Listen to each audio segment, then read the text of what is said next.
Flynn, do you know if Sean's coming? He did not indicate that he wasn't. Okay, we'll wait a few minutes then. The double negative. Yes, exactly.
Okay, I think we can get started. It is 3 o'clock, and this is the February 4th, 2019 meeting of the Architecture Advisory Committee. We ask that everybody please silence your cell phones and pagers. Planning Director, roll call, please. Member Dosey. Present. Member Lockyer. Present. Member McCoy. Present. Member Paline. Present. Member Walsh. Here. Vice Chair Rotman. Present. Chair Jakeway. Present. We have a quorum. May we have a staff report on the posting of the agenda? Mr. Chair, the agenda was posted on Thursday, January the 31st. This meeting has been noticed and posted in accordance with state law. Does anybody in the committee have any revisions to the agenda? Can we have a motion to accept the agenda? I move to accept. Second? Second. All in favor? Aye. Aye. Okay. This is a public meeting, and audience members are permitted to comment on any issue that is within this committee's purview. Comments on an item appearing on today's agenda are made at the time that that item is presented. If you want to speak on an item that is not on today's agenda, you may speak now. Each speaker will have 3 minutes. Is there anyone here who wants to comment on an item that is not on today's agenda? Seeing none, I think we can move ahead. First item is the approval of the minutes from the meeting of January 22nd. Do we have any comments or revisions from the committee? One small revision, I believe January 22nd chair song was not. That is Chair. correct. I saw that too. I have a, I'm sorry, were you done? Yeah. On page 5, where it says Vice Chair in the middle, he asked for, Vice Chair Rotman commended the applicant on changes. He asked for clarification. I think it was requested relooking at the stucco and fiber cement. Instead of clarification. Okay. Okay. Yeah.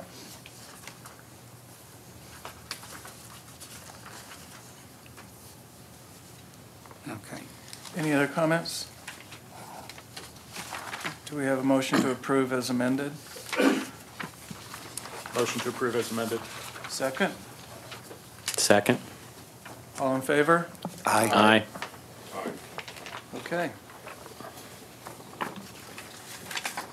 We can move on to unfinished business. Core Palm Springs for a major architectural application for the construction of a 94-unit, 3-story condominium building and 8,514 square feet of retail space within 2 separate buildings. So I believe that's now been modified. Located at 1122 East Tockwitz Canyon Way. Chair, I have to recuse myself. Okay?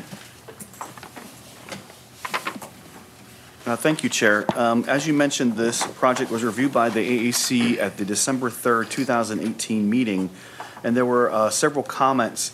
And I'd like to start off for the 2 members that were not here, that are new.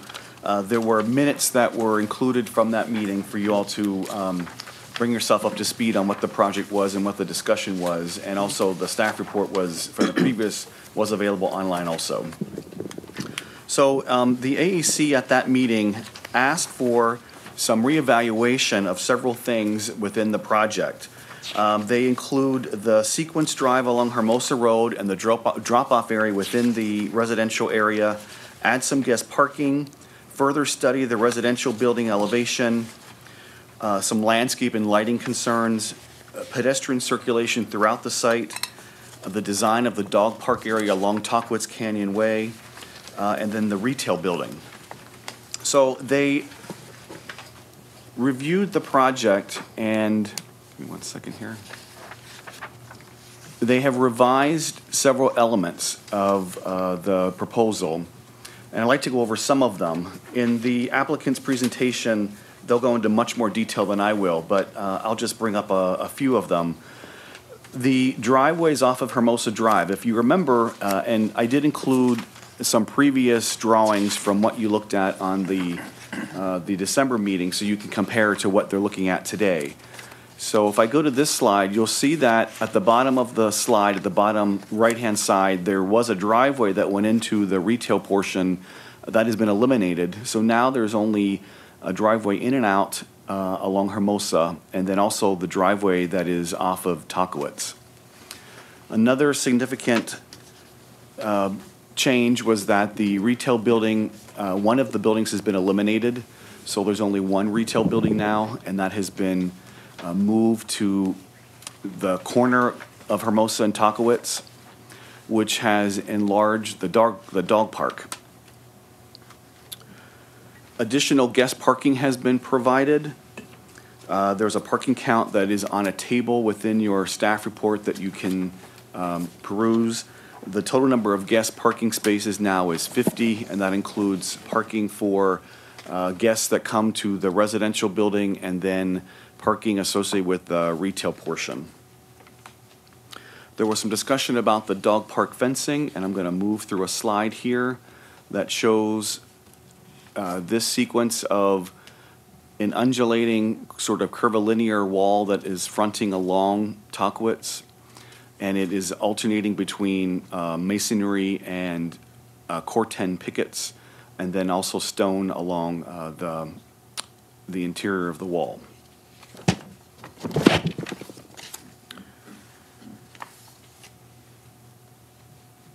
So when the changes to the architecture, there was discussion about this front entry area here.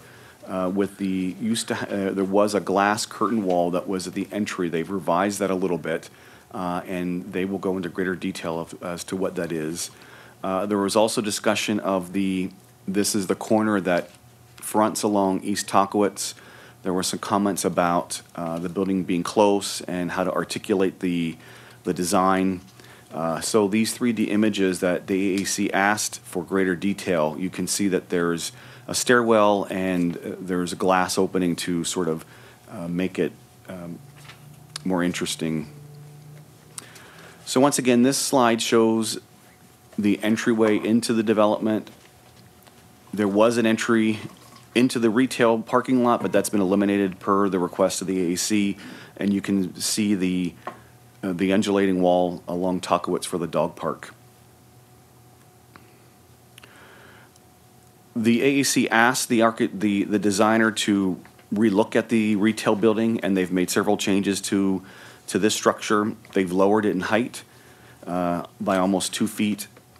And they've added different elements to the building to make it more interesting and more pedestrian-friendly, which is what the Section 14 plan requires.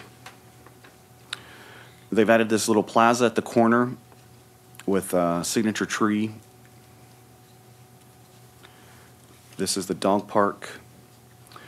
They've added a series of slides on the lighting, the landscaping. Circulation was a discussion item of how you would go from the residential out to the dog park or to the retail and to get out into the street.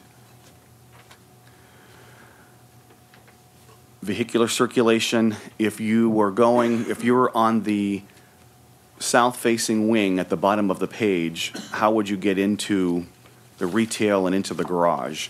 And this shows that you would come in the main entrance, make a left-hand turn, go into the retail parking, and then go into the garage, or come off the driveway into East Tocowitz.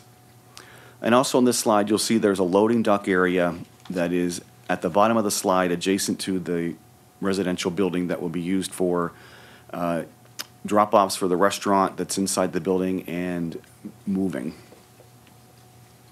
And also a shade tree exhibit showing meet the percentage of shade required.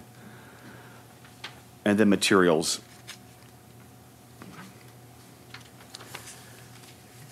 So that concludes my report. The neighborhood was notified. The city has not received any correspondence from adjacent or abutting property owners, and the applicant is here.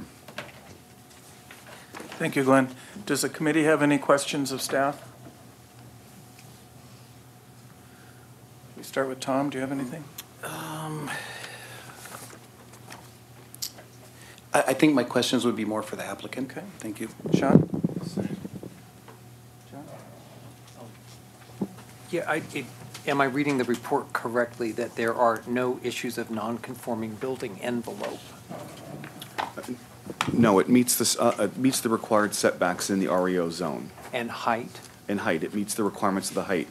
And we discussed the residential height. There is a maximum allowed height, and then there's allowed height for screening of mechanical equipment. Beyond what the maximum height is. And I think the maximum height is 41 feet at the elevator shafts. Okay. And then the height of the buildings themselves are 35. Mm-hmm. And the Section 14 plan allows you to be 35. Okay, thank you. No questions at this time. I have a couple questions. On your vicinity map, it appears that Andreas Road continues, that there's a half of Andreas on the north boundary of this property. Will that be a public street, or is that being abandoned? What's the situation with Andreas? I'd have to ask Public Works.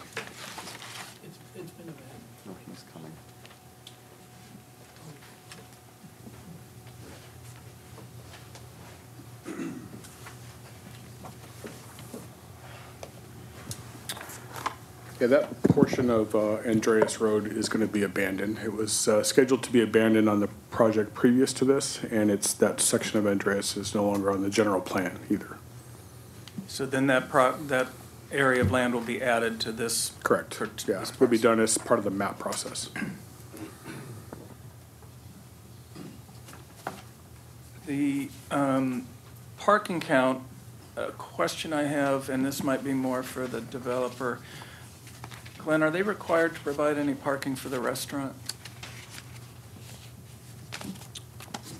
Well, it depends on if it's open to the public. So we'll ask the developer. Yes.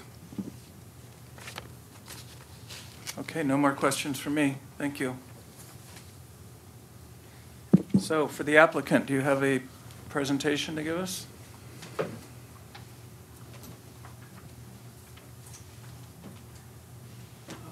And please give us your name and address.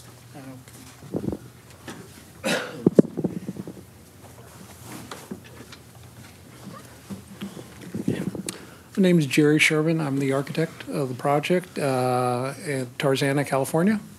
It's my location. And I'm Pete Bowery, the landscape architect with C2 Collaborative, and we're at on El Camino Real in San Clemente.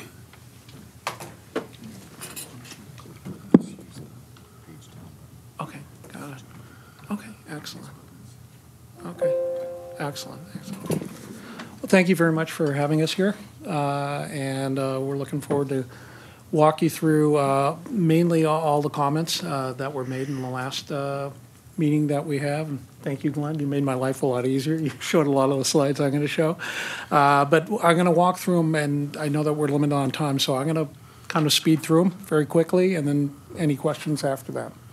So what I wanted to address on this slide that we have here, and Glenn mentioned it, is that the driveway off of Hermosa, as you could see, should I use this?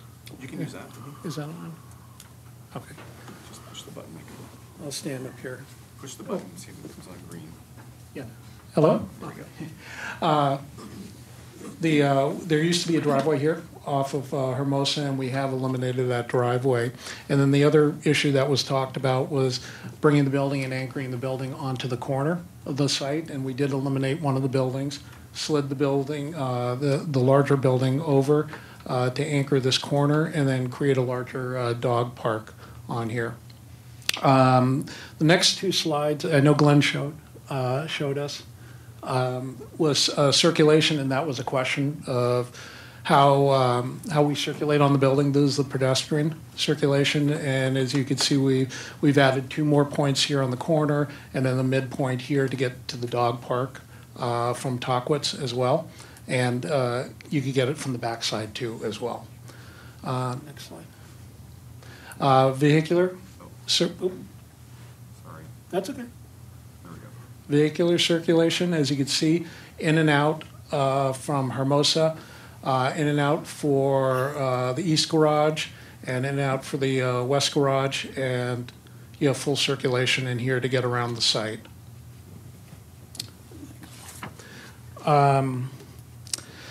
Pedestrian circulation of the dog park that everyone was talking about, and I know that Glenn mentioned this, that we did redesign the wall along Tockwitz, and what we did is try to make it a little more pedestrian friendly with the undulation, and we created slats in the walls so that there is some visual contact to the dog park, and obviously meeting all dog park and city requirements as far as height and spacing and all of that. And again, we tried to keep the landscaping moving with the wall on this one. Let's go to the next one. Again, this is a pedestrian plan to kind of show you a little more about how we get around here, the main plaza in front of the retail. And as you can see, there was some discussion about getting to the dog park from here. We continued the pathway around the building. We have another access point down on this point to get to the dog park.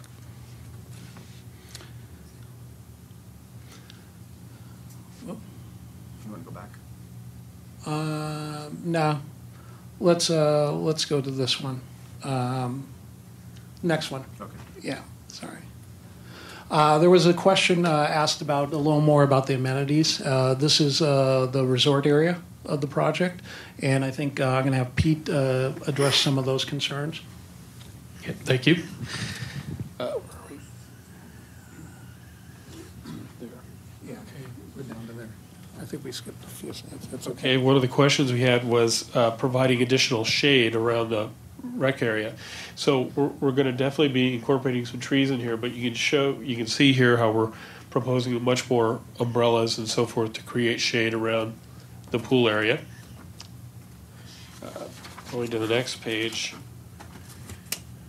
Well, if you don't mind, I'm going to go by the comments. The next question was tree spacing at the entry drive. So if you don't mind, we can We look have at that one. Yeah, that one.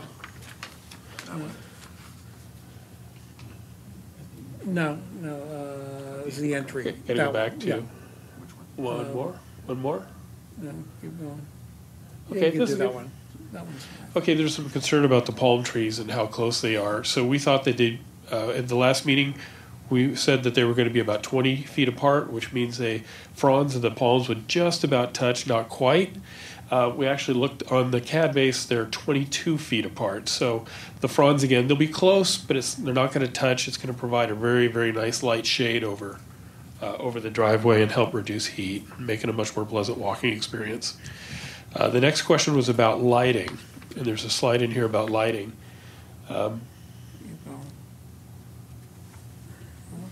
Right there. I think with the lighting, the materials, sorry. Okay. Down, or there, right there. You got down. Okay, lighting, we see some of the fixtures here, all the light fixtures we're gonna have, really gonna try and do minimal amount of lighting. We're not gonna floodlight the whole area, it's gonna be from point to point, and every fixture that we use will be shielded in a way to direct the light down to the ground. We don't want it to be very, we wanna try and preserve a dark sky as much as possible. Also the water feature at the entry, and I believe that is at the entry right here. That's good? Yeah. So originally we had this bigger kind of landscape, a bigger water feature similar to what was this trellis, and we didn't get any real comments about it other than perhaps we should think about it again. And actually where we came up with, we like where this is going. It is a little different. As a public art element, we're talking about doing a piece of sculpture out there that everybody can enjoy as you're coming around. That would be floating in the water, and it's different than the entry, but it really creates a great focal feature at your entry. And that would be, I know we're talking to a local artist about doing that, commissioning that.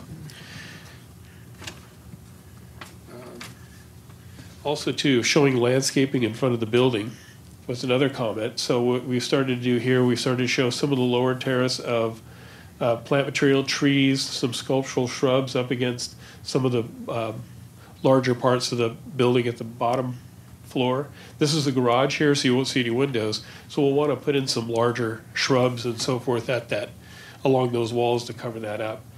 But position our palm trees, of course, to preserve views as you're inside the resident at the second or third level looking out. The next comment was artificial turf at the large grass area. That's in the back. If you go to the overall illustrative, there you go. This right here, and I think we're still up in the air about that. I think there's some advantages to both, and I don't think we're really at a position that we can say we're definitely going to do one or the other. I think we have a tendency to maybe steer more towards the natural turf because it's going to make the environment feel much cooler out there and all that. So there's a lot of benefits to that. But I can't say that we've definitely decided yet one way or another. Let's see. Comment here, provide more detail on the landscape design. And that actually occurred about a couple things. There was talk about detail along here. As this plan, you can see how we've undulated the wall for the dog park, and we've placed some trees in there. Another question was regarding detail along this edge here. And there was a comment about... We have a slide for that. Okay. Sorry. Oh.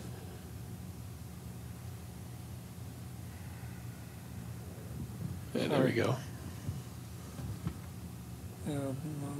Sorry, trying to get to it. Yeah, a couple of There those it back there. Okay. So before, we've actually, on this slide, we've taken the walkway and pushed it further away. These are we can look on the overall plan. We're looking at a view standing here, looking down this edge here. So one comment was to enlarge the patios, which we've done. And we've also increased the landscape area where we were about 3 feet before. We're at about 6 feet now with a 5-foot walk, and then about 8 to 10 feet on the outside. So we want to make sure we have room for trees and so forth and shrubs to give as much privacy over there as possible. So we'll really be trying to get trees on both sides to make it feel like a much more softer, shaded, greener walk. And let's see what else. More detail of landscaping between the sidewalk and the retail building. Yeah, there we go. That's probably good enough. So you can see, yeah, and as he mentioned before, we do have a walkway along here. We're showing some of the landscape, and we have a little wall here that help kind of anchor the building. Got a nice focal tree, and you can see the shade trees behind, but you can definitely get to this building from the public sidewalk. It's very accessible. And yet still, having a little bit of a grade change in the wall and so forth, that you don't feel like you're exposed to East Tuckwitz. You still have an amount of comfortability when you're walking along there. Let's see. More detail on the types of paving. Should we go to the material slide? Yeah, we can go to the material slide. Right. There you go.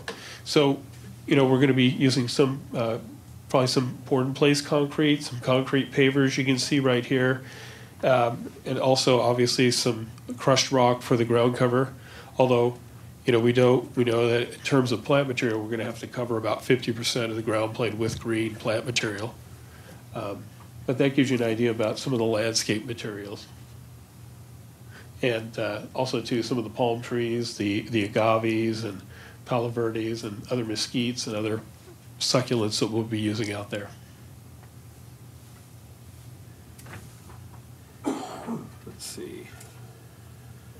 Oh, also the visual pathways across the driveway. When Robert talked earlier about the pedestrian circulation, I think there was a concern about how people walking from the building to the retail building might interface with cars. So, yeah, pedestrian or the vehicular circulation would be good too. Yeah, that's good. So you can see here where the red represents the cars, where the pedestrians circulate here, we've actually colored the paving different. It'll be a different color and a different texture. So it'll really highlight where people are supposed to be walking. And as you're driving in on a car, you'll see that there's something different there that'll look like a more natural crosswalk at that point here and also over here, all the way up to the retail building. An architecture now. Almost. Let's see here. Oh, yeah, the last comment here is really increase the patio areas on the west side facing the pool deck, and we showed you on that other slide how we've, over here, how we've increased the patio areas in addition to increasing the planting of both sides of that walk. Is that it? There you go. Back to architecture. Thank you. Again, we can go to the retail slide real quick. We can talk a few things about that. Again, it was discussed about the height of the retail. I know Glenn mentioned it, and we did decrease the height of the building by 18 to 24 inches. And we have added on the architectural side stone wall to start, because I think one of the comments was about the architecture and how do we start tying the two projects together. And we used a stone wall that could maybe be in a future date a signage opportunity. We've also, on the architecture, got rid of the plate Corten, and we're actually doing Corten fins. They're 2x8 that will go vertically up to start creating shadow lines along here. And we added kind of a secondary, smaller canopy to try to bring the scale down to the pedestrians on this slide. And the fins, this also addressed the concern that it appeared on the first design as too flat, and that's why we took this approach to start giving that depth and some dimension to it. Let's go to the screens. Yeah, we could go. Yeah, both of these are good. So again, there was some question a little bit about the pattern, not understanding it in the last round that we had graphically. And you can see here it's a chevron laser cut pattern on the Corten that we're going to have in strategic locations of the project. And this slide also addresses some other comments that were made about understanding some of the undulation and the modulation of the building that we had. And as you could see, we have the stone towers. They go to the third floor. The third floor architecture, because it was discussed about the architecture, the third floor is really our anchor, the horizontal band that we wanted to create on this building that we felt fit for a building of this length and scale to try to anchor the top of this building. And so that was the whole concept, and we feel really good about this one.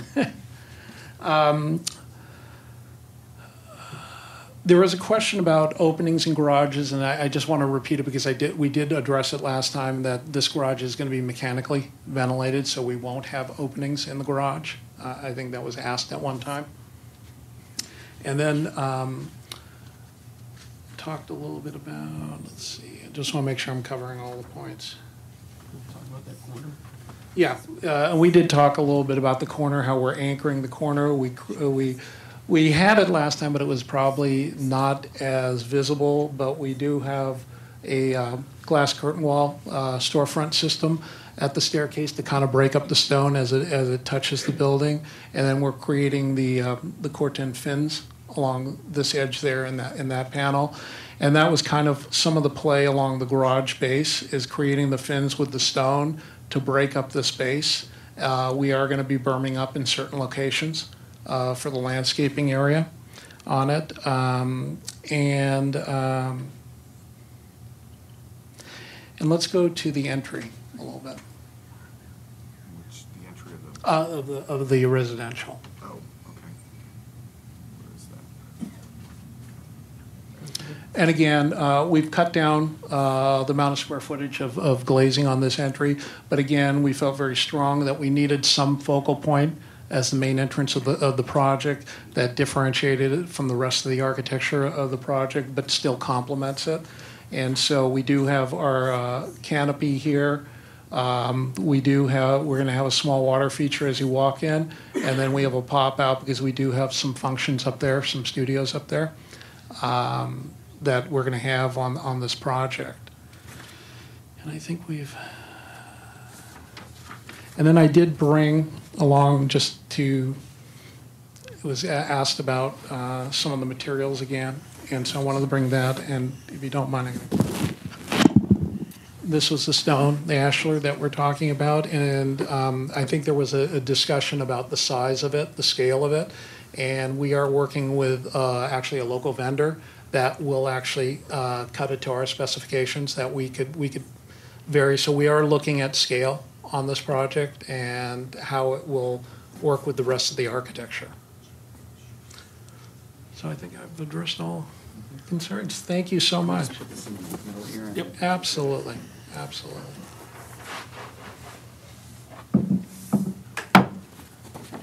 Thank you for your presentation. Now, this is a public discussion, so if anybody in the audience would like to make a comment on this project, please come forward. You have 3 minutes. Shall we move? We'll just see if anybody's coming. You might, no public comments? Okay, thank you. So that will conclude the public comments. Obviously, we don't need any applicant rebuttal because we didn't have any comments, so now let's have our discussion amongst our committee.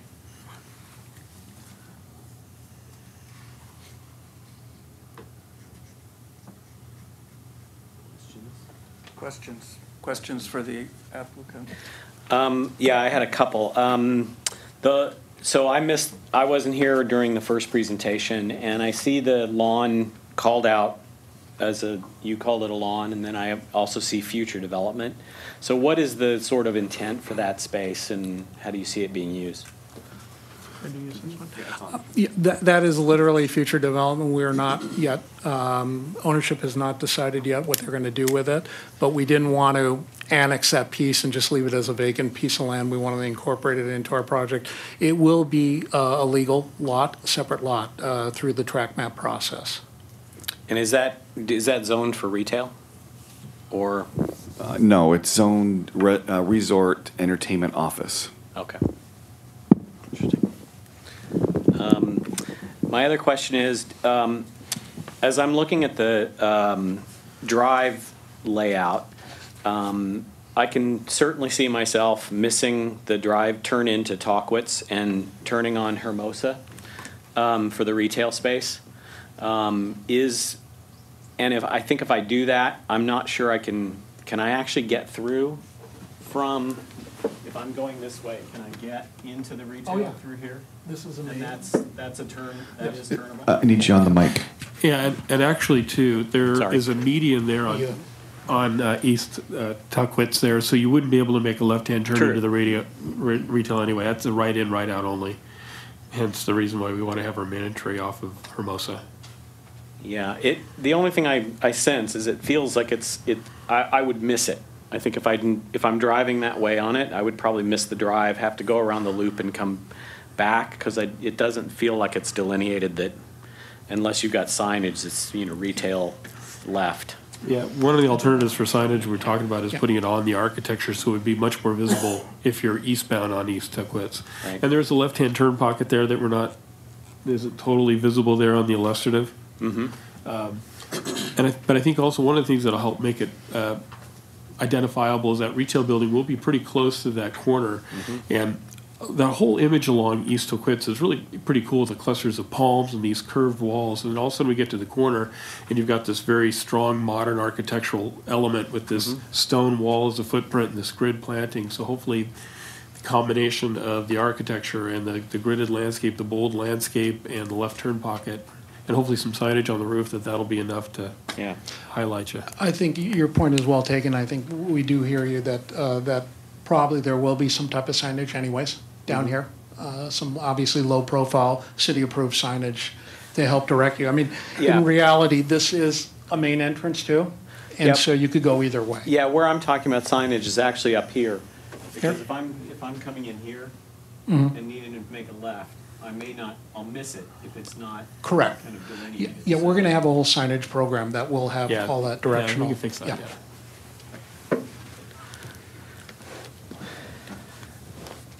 And that's it for me now. John? Walsh? Yeah, I just as kind of a point of kickoff, this package that I got was the first time I had seen your graphics, and they're very helpful. They work. It's refreshing. So, and it's the key plan that you have down there that you can see the point that the perspective is being taken. So that's rather successful. I am new to the party, and so, I mean, I see a bunch of canine things, and I'm a dog owner and whatnot. What's it about? Because you have both the dog park, and so I'm sure that you have a 30-second elevator speech. Actually, I don't. This is going to be a combination of dog, retail, and hotel, this building here. And then this dog park will service off of that hotel. So it is part of this complex here, this dog park. So it's daycare for the dog, or it's a longer term if you're going away for the weekend. Into the mic. So it's a short term, like daycare for the dog. It Right. could be a longer term, I'm Lauren Ostro, I'm the developer. Yes, okay, great. It's an amenity for the residents because LGBT people own pets to a much larger degree Okay.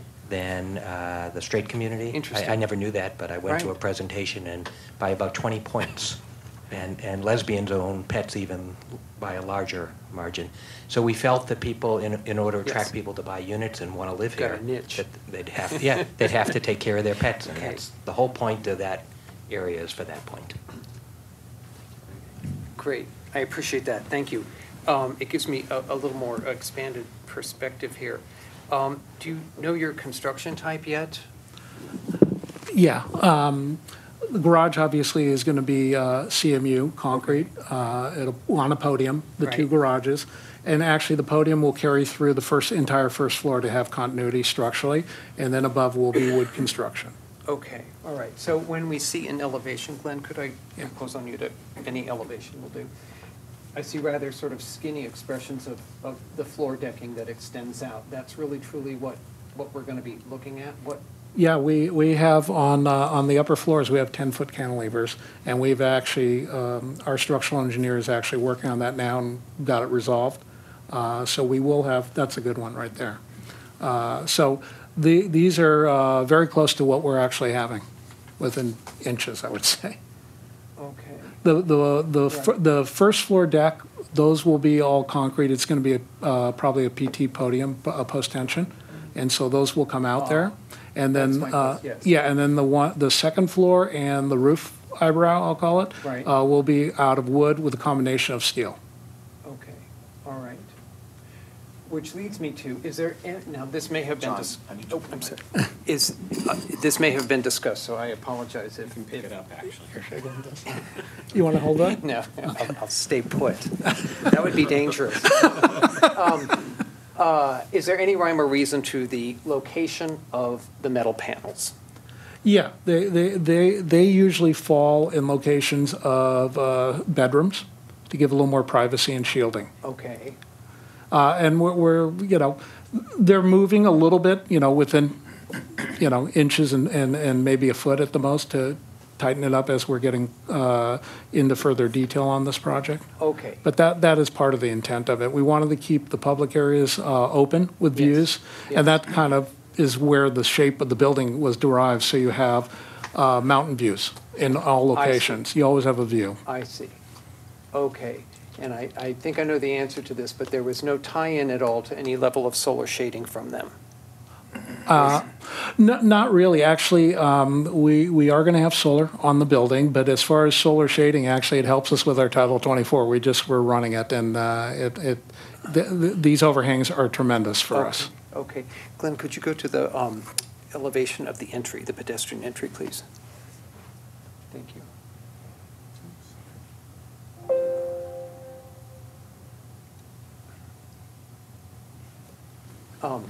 Elevation, yeah, thank you. Okay, one of the things I was concerned about, I mean, it's. John, can I get you in the mic? It's bold and daring, but you've got quite an expanse of west-facing, unprotected glass there, so.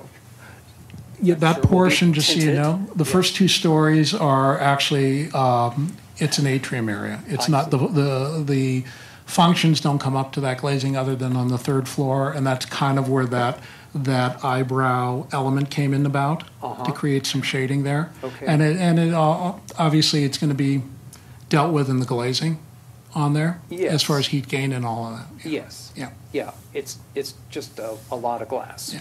In actuality, that whole distance there is probably about 40 feet. So Okay. it's not, it looks bigger than it really is, Right, because of the perspective of it. okay.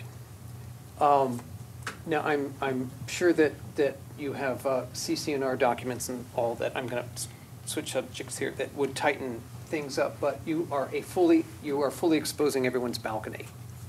Correct. Okay, so, we will see whatever furniture they have, whatever they decide to put out there, and are these things that you have addressed in terms of your CC&Rs? I think, I'm going to defer to Lauren, but I think there are going to be strict regulations of what you could keep on a balcony. We haven't drafted the CC&Rs yet, but we will, and it Yeah. will be controlled. Okay, because it's entirely exposed, whatever it may be. That's right. Right, Yeah, we don't Yeah. want people hanging their clothes. yeah, right. Okay, and could we look at plan, please? Now, I'm going to wade into some waters that are a touch beyond just the exterior of the building, but it is nonetheless a public accommodation. When we look in plan at, there you are. Okay. At the quarters, can you get me up to a residential entirely unit? It's just, I'll just share this with you. It's, Do you have any of those? I do. Okay. I have to switch to mine. Okay, we'll switch over. it's a small point, and I can make it here without that.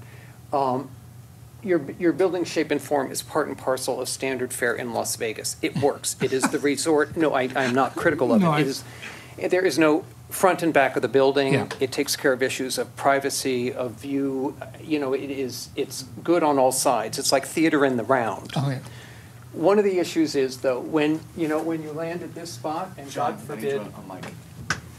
forbid you've been overserved in the lobby bar, but this is the downfall of many a would-be glamorous hotels. That path that you travel from your lobby to a room can be kind of, that goes forever.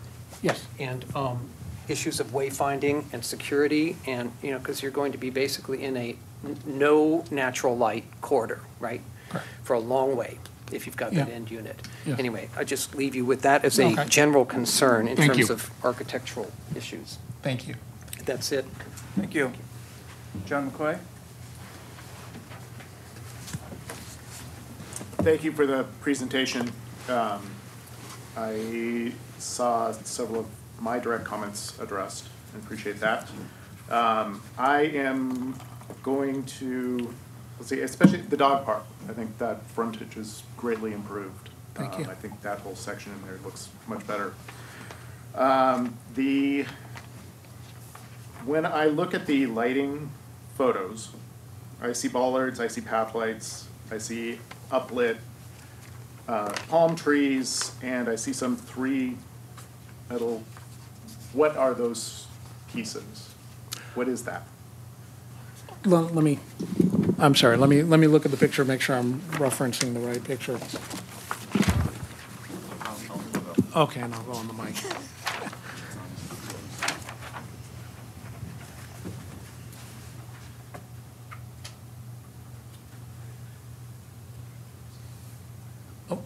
There. This one? Yeah, These are actually bollards too. those are bollards. Yeah, Okay. yeah, and I should clarify on the lighting, we are not gonna have uplighting. On the palm trees, they will be trunk-mounted lights, Okay. down lights.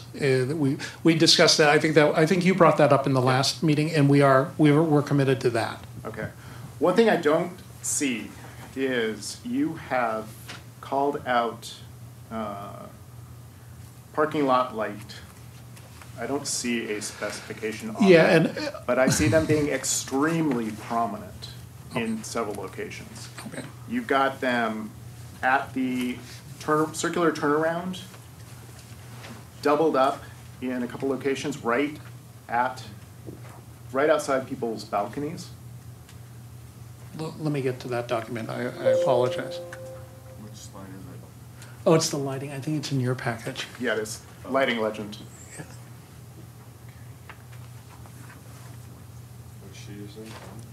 It's towards the end, about Second two from from the the last. end.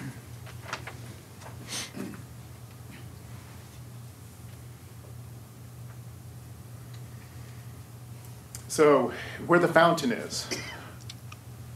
Right here? Yes, at 11 o'clock. So, site to the left of the entry, you've got, These two, these four right here, the Yes. orange, which we're calling parking lot light. right. That's a lot of light Yeah. to put at somebody's balcony. Yeah, I apologize for that, but that will not happen. That's all low-level path lighting there, that will go there. Okay. I think that could have been an error, and I apologize for that. I wouldn't want it. Yeah, and as you travel around, Yeah. you've got a lot of light in that area. I think my point last time was, this is residential, and while, yes, you're trying to draw people to an entry point, you've got a lot of things going on that are an entry point. And there's going to be lobby lighting, and there's going to be lighting under the structure. It doesn't need to be everything light. Yeah, I would we would agree. agree, and we think those parking lot lights should be kind of low also. Okay. So even along the driveway, even if we figure we need one here, like I agree, we don't need that one, but this one here, if we figure out that we do need it for one reason or another because pedestrians and so forth, it's gonna be about, top level will be 12 feet, which I think the first residential floor is gonna be About 12 feet. about 12 To the feet, floor so, line. so to the floor line. So the top of the fixture will be below the floor line. Okay. One of the reasons, just so you know, is these are the ADA stalls here. So I don't know if we're gonna actually put that tall a light there, but we have to have obviously plenty of lighting for the ADA stalls for nighttime. So, but I hear definitely what you're saying, and I would agree. Yeah, there's that- also the, as people age, your pupil dilates. Correct. When you're young, it springs back very quickly. As you age, it springs back very slowly. I could So attest when to you that. overlight things, they actually have more trouble getting through the space. Correct. Yeah, I think, conceptually what we want overall on this entire site, and I think Pete mentioned, is that we want to have low-level lighting. We don't want to have an overabundance of lighting, but we want to have enough lighting so people walk around safely. Yeah. I would agree. Those are good points. Thank you. So my other, Tockwitz is a pretty key spot in town. You're going from the airport to downtown. I think the dog park by day is much more attractive. The lighting, I still think parking lot lights thrown in for utilitarian use is really, you can do better. Okay. I hope that you will. Yes. I would like to see that addressed. We will develop that actually in Yeah. the final and definitely address that. Needs Thank you. work. Okay, thank you. Anything else? Okay. Tom Dosey? Thank you. Once again, a great presentation, the graphics, everything. My comments are going to focus mostly on the site planning. I still think that there's opportunities to improve the circulation. To me, the access drives off of Hermosa and then the commercial area, even graphically on the site plan, just portrays a large amount of what I feel is unnecessary pavement in that area. The guest parking, which I believe is part of that area adjacent to the commercial center, feels like it's not related to the actual building itself.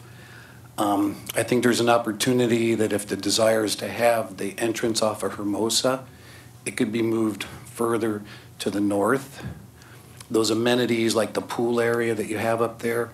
I mean, our best exposures here are to the south and even the southeast. And right now, all those units just overlook parking areas and commercial and so forth. I guess it's a question for staff. Was there any comments that we were talking about reducing the actual commercial area?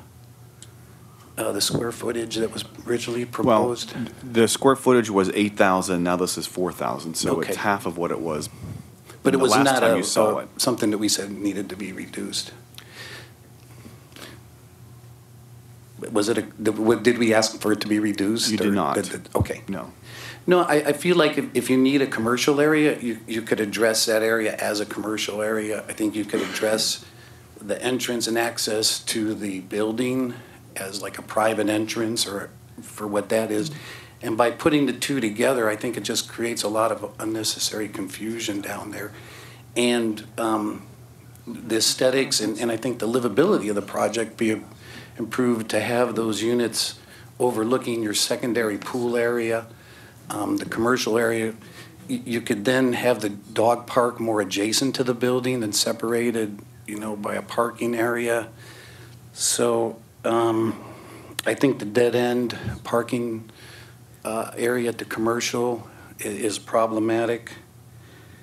I know that was one of our comments previously, and I'm a little disappointed that nobody took a look at that part of it. And if the entrance, I know there's another entrance at the adjacent property to the east, further north. And if the entrance were up in that northeast corner to the hotel or to the living facility, then you would also have access to your future parcel at the same time. So I just think it could be much more simplified and really be able to reduce the amount of paving we see all along the south and east side of the site plan.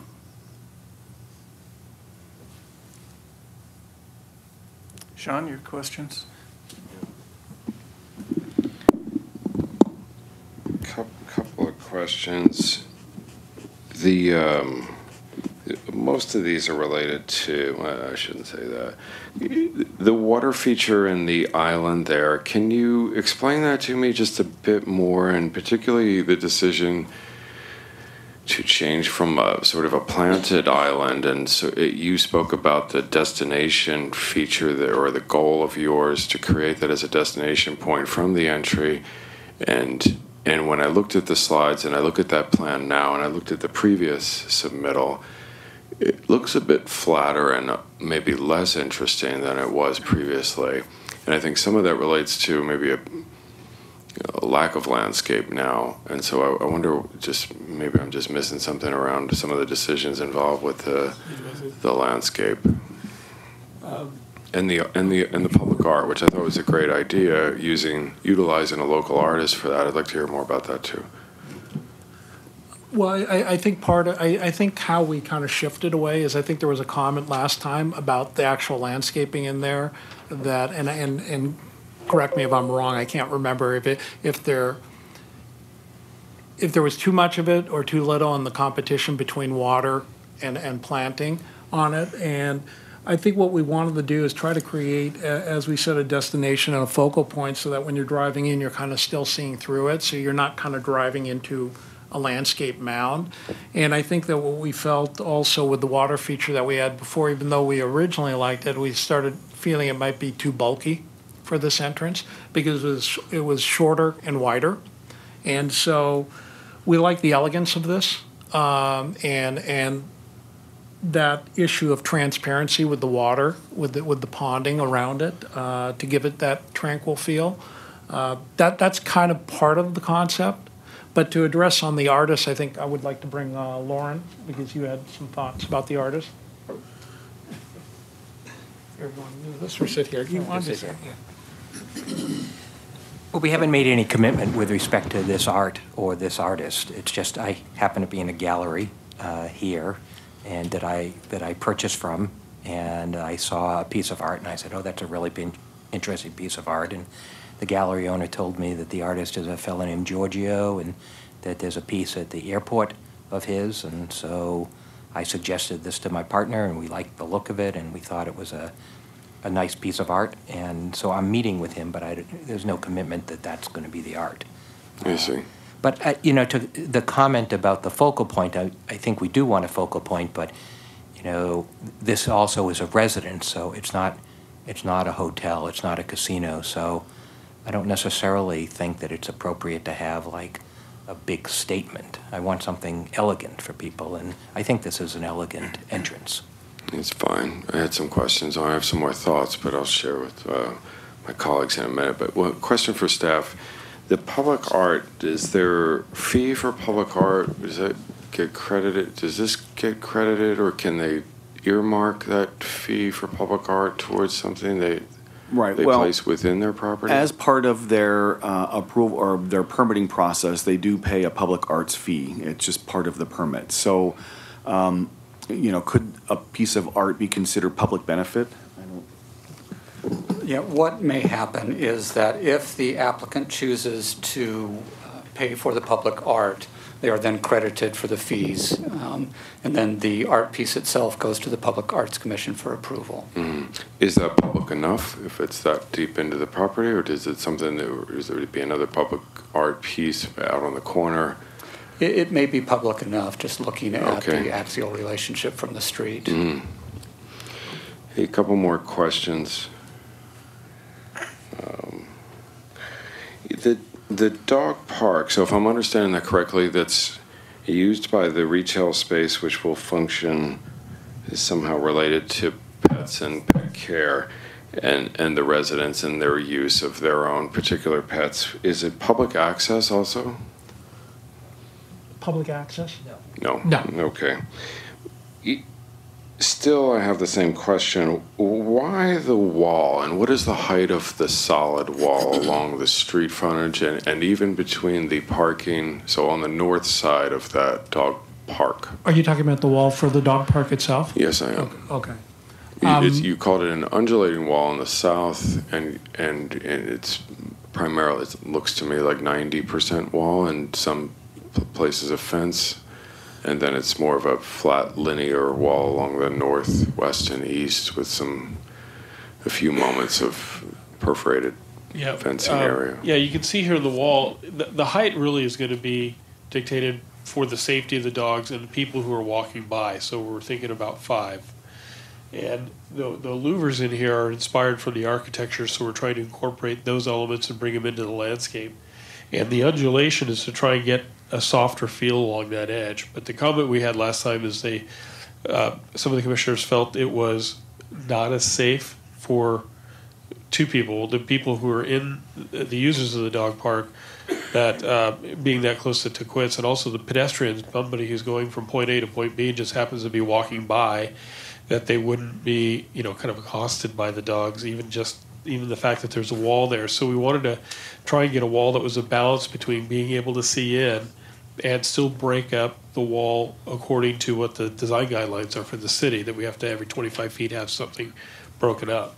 And so if you look at this, you can see that there is a variety, that some of these louvers do look out onto the sidewalk, and yet some of them are pulled back a little bit. So there's a little bit of a variety along that edge, but there's enough consistency that it doesn't feel like it's too broken up or too much disjointed, and really trying to anchor the edges with the stone. So does that answer your question for that about 5? And then on this edge, we are really responding to the straight edge of the parking lot. So we're trying to be soft on this edge, which relates to, if we went to the overall, we don't need to, but if we went to the overall, you'd see that there's these curved walls in the median along Tockwitz. But on this side where we have this straight line of the parking lot, we're trying to respond to that too, because we really want to make that dog park as big as possible to really give more room for play and so forth. And so we've added some trees in there, and I think when it's all said and done, we'll probably end up adding, 1 or 2 more trees in there just to make sure we have enough shade in there for everybody. I don't see any trees along the perimeter of the north or west or the east side, at least on the outside or the inside of that wall, though. Well, with just these 2 trees here, and I bet we're going to end up having 1 or 2 more. If you go to the overall illustrative, there's a problem between the illustrative and doing something in SketchUp. If you go to the overall illustrative, you can see we've got, 1, 2, 3, 4 trees here, and we've also shown a little bit more of the play mounds and some of the little, one of the things we want to do in there, like we have an Australian Shepherd. It loves to run between the little vertical sticks, so give opportunities for people to play with their dogs like that. So we started to show that in there, where the SketchUp model is really more about scale and how the architecture fits with the landscape. But here we've got 4 trees. We've also got more trees in here. I think this is probably a little bit more accurate to what we'll actually be showing. If you go to the plan view, not the SketchUp. Gotcha. Thanks for the response. Back to the architecture, the type of stone. Can you explain to me why you chose the ashlar cut and why or what direction? You mentioned you're working with a local supplier and working on the scale of it. Well, where are you? What is the scale, or what are you leaning towards, and the color combination, and what was your inspiration, and why are you there with that? And that's a sandstone, that looks like. Yeah, Ashley. Yeah, originally when we were looking at it, we were looking at actually a very low profile, more rectangular, linear stone cut that had a lot more consistency on it. And as we started looking at it with the architecture, for one thing, it stretched the building out way too far. And part of this ashlar is we wanted to pick up some of the colors from the desert here, and conceptually break up the linear approach to this building with some randomness with these stones. So as far as the scale is concerned, is that as we look at it on the renderings, I go back and forth that sometimes I think they should be bigger, a little bigger profile on these pieces. So that's why I mentioned that we are working with the supplier that they cut to order, so that we might be looking at the scale on it. But the inspiration really came from the desert colors and breaking up the horizontality of the building with these. But these renderings, it looks very horizontal to me because of the cut and the linear stack. It was, I'll be honest, it's very difficult in renderings and Lumion and Oleo to find the exact cut. And so I apologize, but it will be more like on the material board, more random like that. Okay. Yeah. Absolutely. Good point. Thank you. At our last meeting, we spoke about the second story or the second and third story Corten. Those panels, they are a natural patina Corten. You talked about the laser cut panels on the upper floors. They will be pre-weathered and sealed. So we don't want any dripping or anything. So they will be treated and dealt with and delivered pre-finished. Right, yeah. Oh, okay. I'm sorry, did that answer? I did, thank you. I'm sorry. Back to the CC&R questions, I thought the furniture was a great question. Window treatments also, and this may be a question for the developer. Curious to know if there's a plan for including a strict window treatment regimen on the CC&Rs. We haven't discussed that yet. But I do want to point out,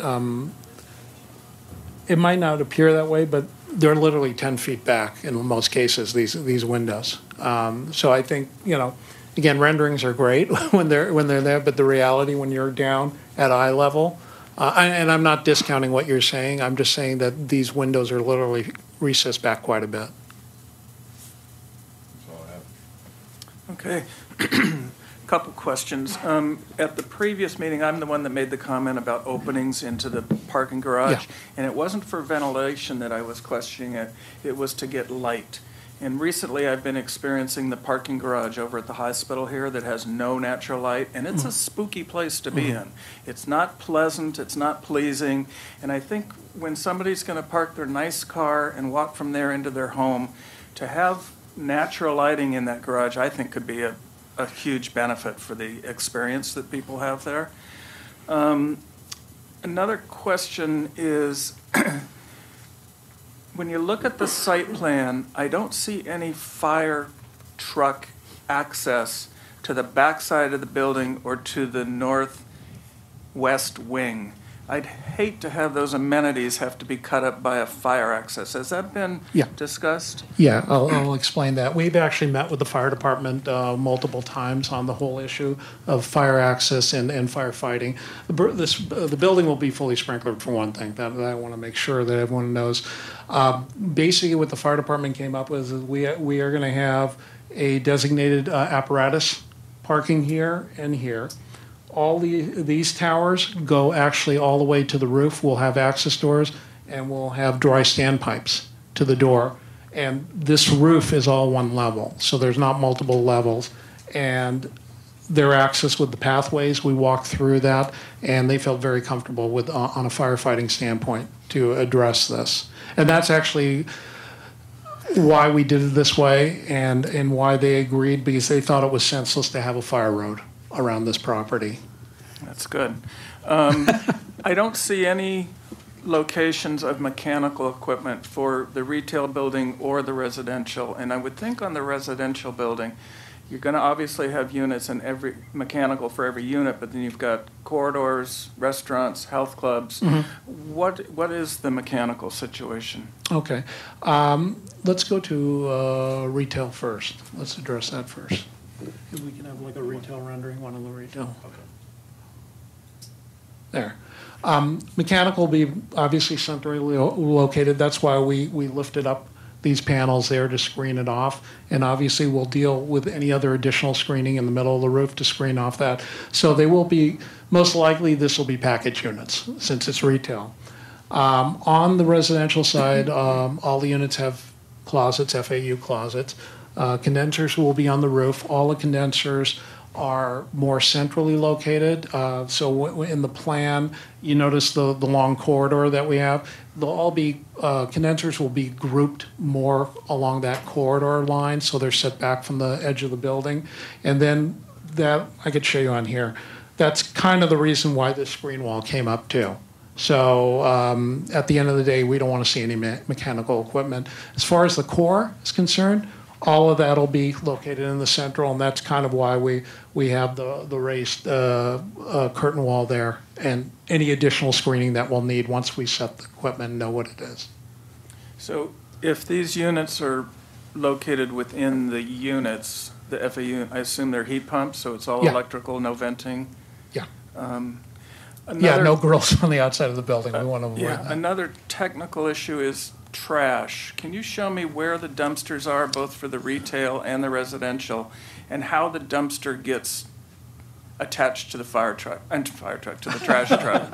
How does the trash truck get to it? Well, trash room is down here for residential in the garage, so it is the southwest garage.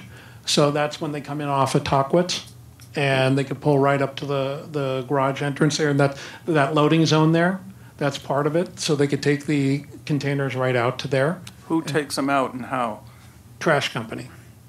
Like Waste Management, any of those companies, they will pull them out. They will be contracted to pull them out.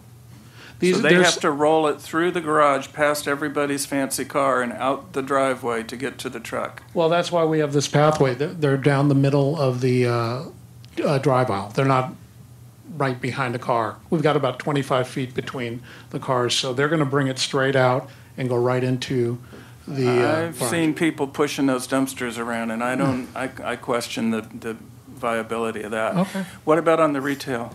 Retail, we're still working on that. We haven't located that, to be honest with you yet. Because we're not set on the tenant. We're talking to them and we're working that all out.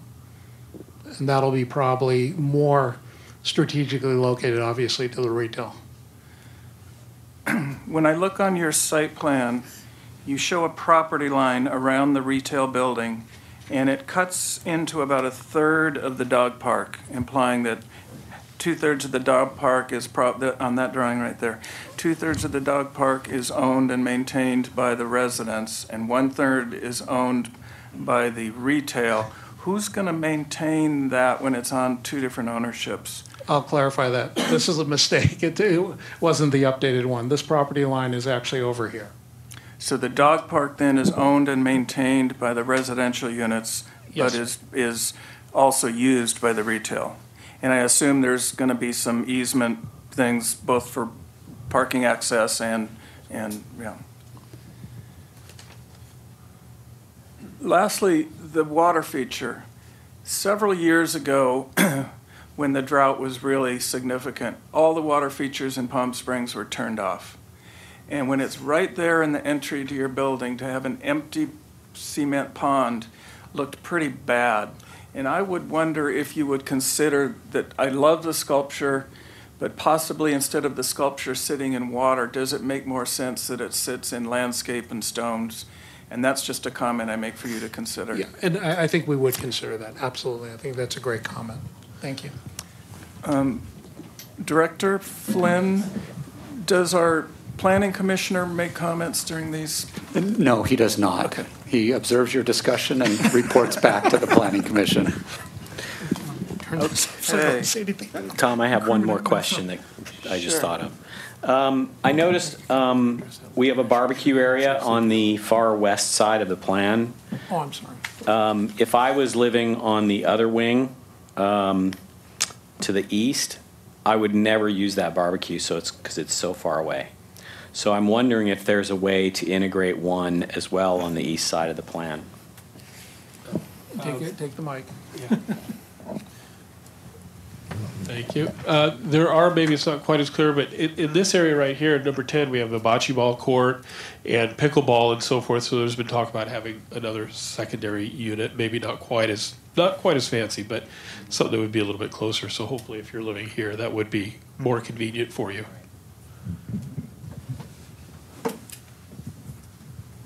Any other questions from the committee? Well, thank you to the applicant. You may have your seats again, and we'll discuss amongst our committee. Thank you very much for your time. Thank you. Should I keep this up here? Yeah, but before you leave, make sure we grab it. Okay. Let me take a break. Okay. Let's start on this end this time. Mr. Dosey? One question for staff. Will this project, or does it conform to the Section 14 landscape guidelines for the Agua Caliente requirements along Tahquitz? They have made revisions. There was an issue with the wall that every 25 feet there had to be some kind of feature or some different element to it, which we could look at the pickets as being sort of that way. The building setbacks are all correct. The pedestrian interaction between the retail has been improved. And then the proposed landscaping of the trees, they'll have to do the Shepherd Crook lighting along Tahquitz. So there are requirement elements that have to be done that aren't necessarily showing on this plan, but when we get into Planning Commission conditions of approval, that will all be added in. Okay, though the street light spacing. Correct. Mm-hmm. And I guess the next question, and maybe it's more of a planning commission issue, is we've heard the retail area referred to as a private building that would be used for the residents as a dog care or animal Pet hospital, services. Pet services. But we've also referred to it as a commercial center. So, and I also noticed on the property line. So if it becomes a private, will that lot line, will be a lot line merger to include this as part of Right, the so main site? the original package had a track map and a grading plan that showed 4 separate lots. Each of these 2 retail buildings were a separate lot, then the larger residential, and then the turf area into the north was a separate lot, so 4 lots. With this plan, they've eliminated one of those lots, and the dog park has become part of the residential lot. So there's 3 lots. The top portion where the future development is 1 lot, then the retail building is another lot, and then the larger lot is the residential. We don't have that plan yet, and it's not required at this stage to have it, but you did see a track map at the previous meeting, and when it goes to planning commission, they will have to be, it's required that they do a track map. Okay, thank you. I guess comments towards the committee is, I still have a problem with the drop-off and circulation plan. You know, they have one driveway that's 24 feet wide to allow for the fire access, and then a center median, and then another drive that's just to exit only at 18 feet. So we have 42 feet of pavement there. I think they could create that sense of entrance with the date palms and so forth by combining those 2 together and eliminating some of that hardscape there. But also concerned with, because they've developed this as the entrance, the people who are in that southwest wing of the building, unless they, you know, go in off of Hermosa, make a left-hand turn, then a right-hand turn, then they get to access, you know, down into their garage area. Primarily, you know, they won't get to experience that entrance because they'll most likely just go down Tockwitz and turn right and go right down into this. So I feel like the circulation is still disjointed in that area. And I think some of those, you know, it would be good to see like a shade study from the building on that secondary pool area, if that actually might be in partial shade during the winter months with the height of the building at 38 feet. But I didn't do the calculations, but again, I think some of those amenities would be better served, especially if they're looking at this as a dog park, animal care, you know, on the other side. Thank you. Sean?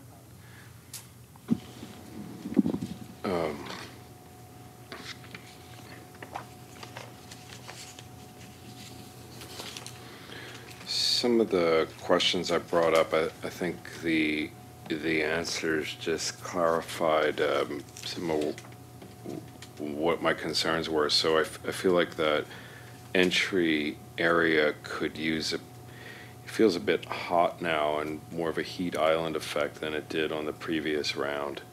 And I'm not sure that the improvements there that were made to the downsizing of the water feature created a better destination at that arrival there in terms of shade and kind of a cooling effect and just a place conducive to what the residents might want to look out onto or arrive at when they arrive at their residence there.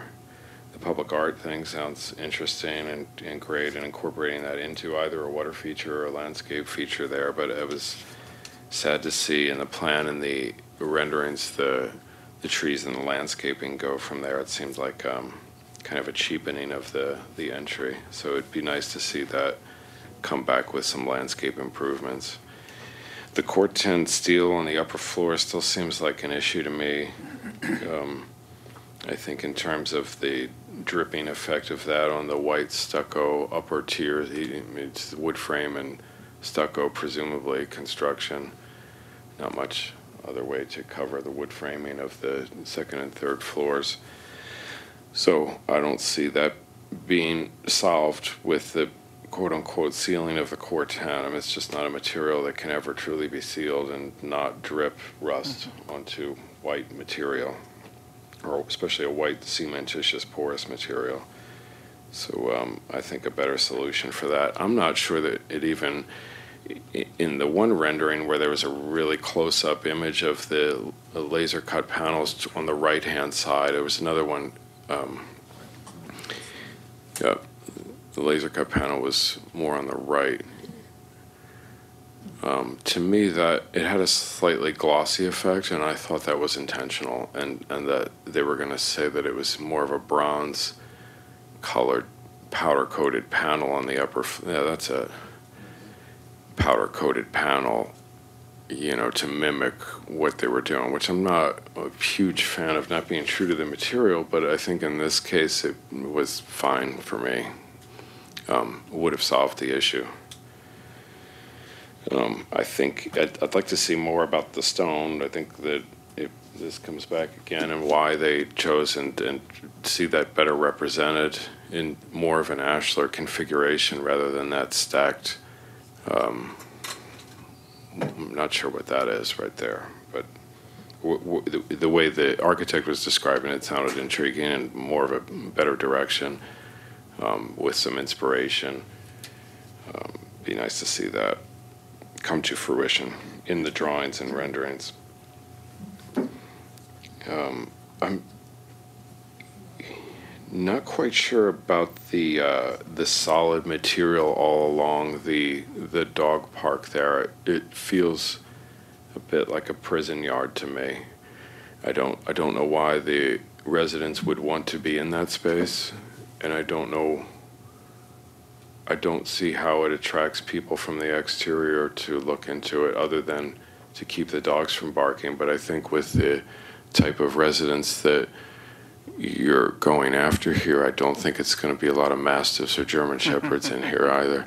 So that the attack dogs and pit bulls, I don't think is a challenge to the occasional pedestrian walking up and down Tockwitz here either.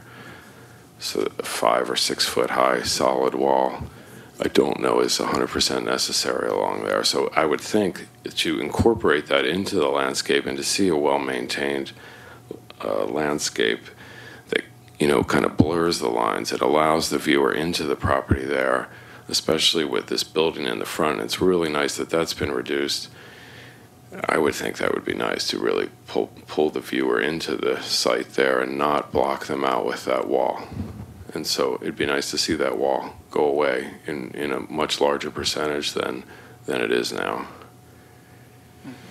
Those are my main comments. The CC&R issue, I don't know, that'd be the furniture and the window treatments. It'd be nice That to. is outside the realm of the Okay, AAC. wasn't too far. But it's an Got it. architectural concern, so we appreciate that. Yeah. Yeah, I think it is, because it could get a little hodgepodgey out there, and especially the barbecue comment I thought was a great one. I've been in these apartment buildings, and I know if it is far away, to me there should be 3 or 4 of them. People on the south building are never going to use that barbecue either, or on the east end. And so, you know, are barbecues allowed out on their patios? And barbecues and any old kind of furniture they want? Any type of window treatment? And there is... I know Maria's big issue at the last time this building was presented was that major frontage coming to a point in the way that corner of the building meets Tockwitz Avenue, and that's a major portion of the building and several balconies right there at the street frontage. So those may be out of our realm of influence here, but I think they're somewhat important. Mm-hmm. That's it. Thank you. Sure. Let's go to John McCoy. Let's see. So, with the dog park, I appreciate Member Lockyer's comments. The height along the street frontage, I know I did make the comment last time of there are people who are fearful of dogs in general, and walking along Tockwitz could feel threatened. And you did respond to that comment. But as pointed out, a 5-foot wall right there is tough. So maybe there is an in-between solution. I do appreciate that you pulled it back a bit. I do appreciate the undulation. There are, you know, at this scale, it's hard to pick the exact planting and what it's gonna look like right there, but I see the direction that you're going in, and I appreciate what's happening. As I said, the lighting is still a concern for me. The trees, you addressed the spacing. I guess as I get to, my comment last time was that the south views are fantastic. There's other buildings in town that I've been in up on those upper floors that face that same direction. The spacing of the palm trees, even though it is just barely touching, you're still creating a full screen. And while as you look out at a green mass and you can't see through, your eye is going to want to go someplace and to go down, it is paving. So that was where my concern on that spacing was to hopefully give those tenants someplace to look beyond a bunch of paving down low.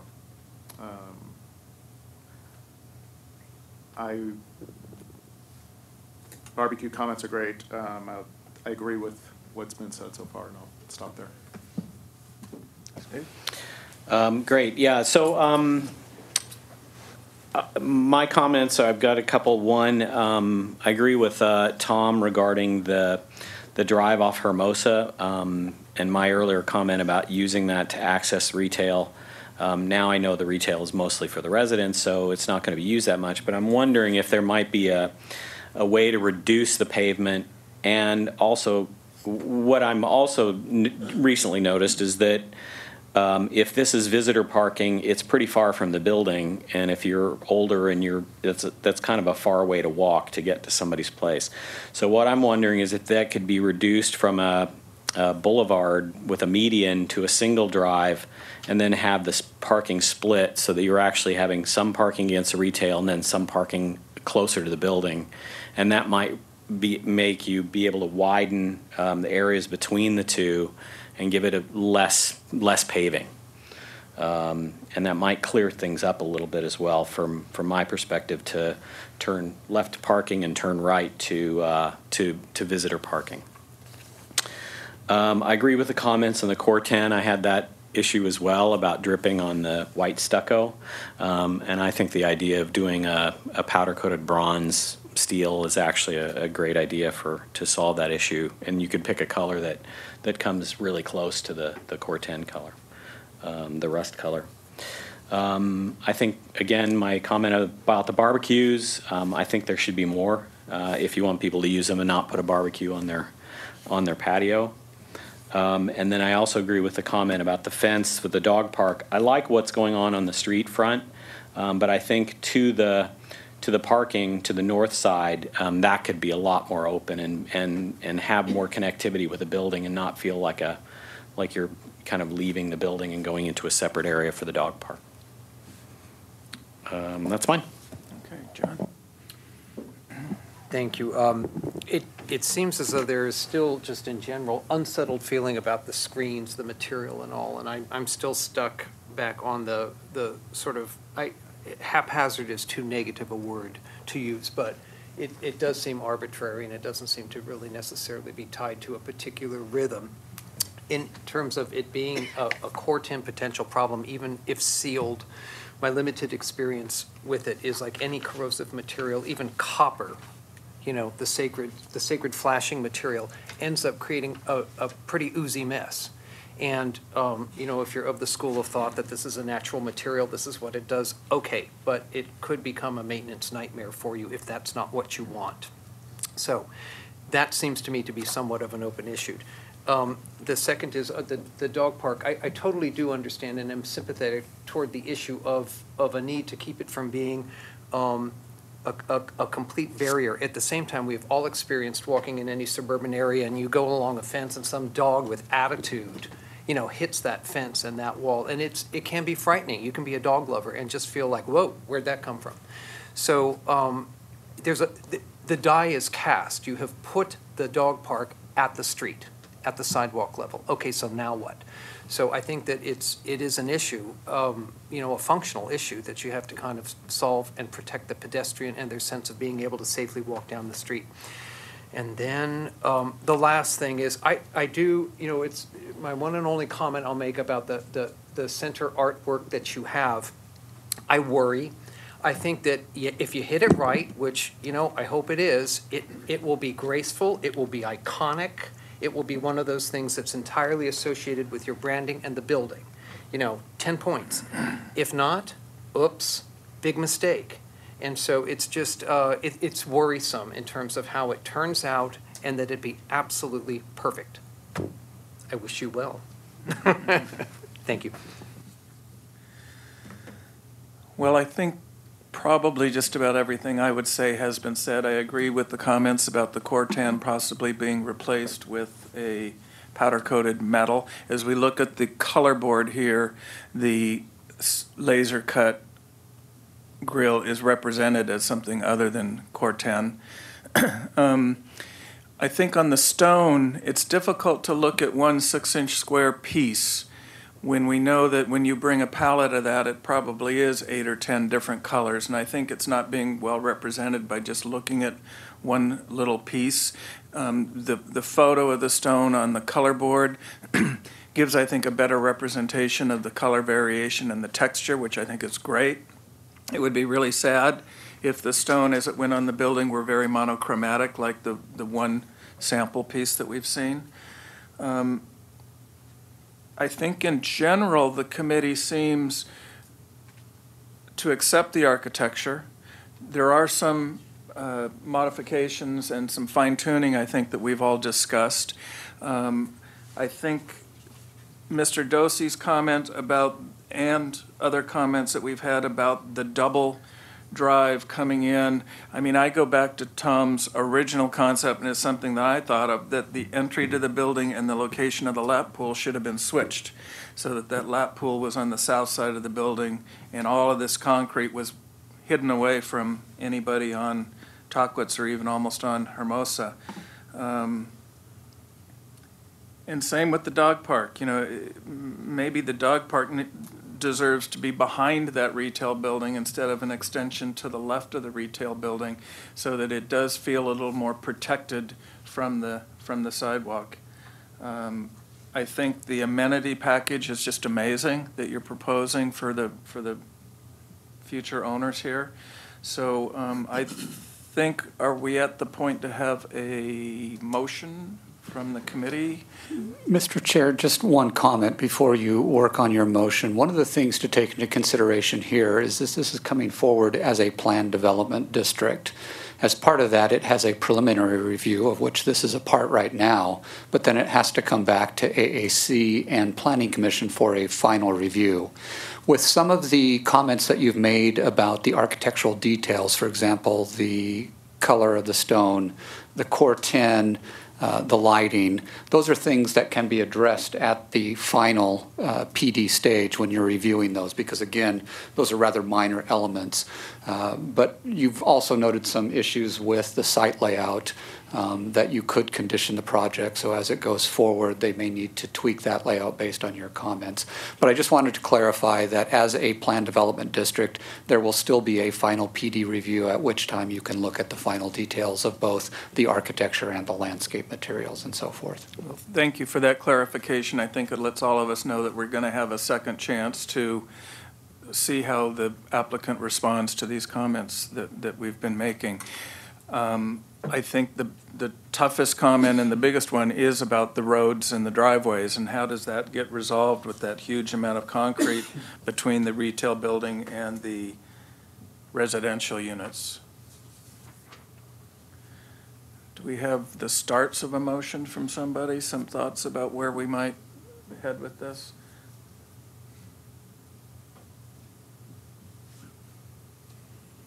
I'll just make a comment. I would think that we're at the point where we could recommend approval to the Planning Commission with conditions or with comments knowing that we're going to get to see this as it comes back again, and I'm sure there will be a handful of significant comments when the Planning Commission digs into it. I think it's a project that would be great for this town, and I don't want to slow it down. I think it'd be good to be able to move this forward. And the applicant responded very well to our comments that we made at the last meeting, so I feel that they would probably also respond well to these comments. So that would kind of be my direction.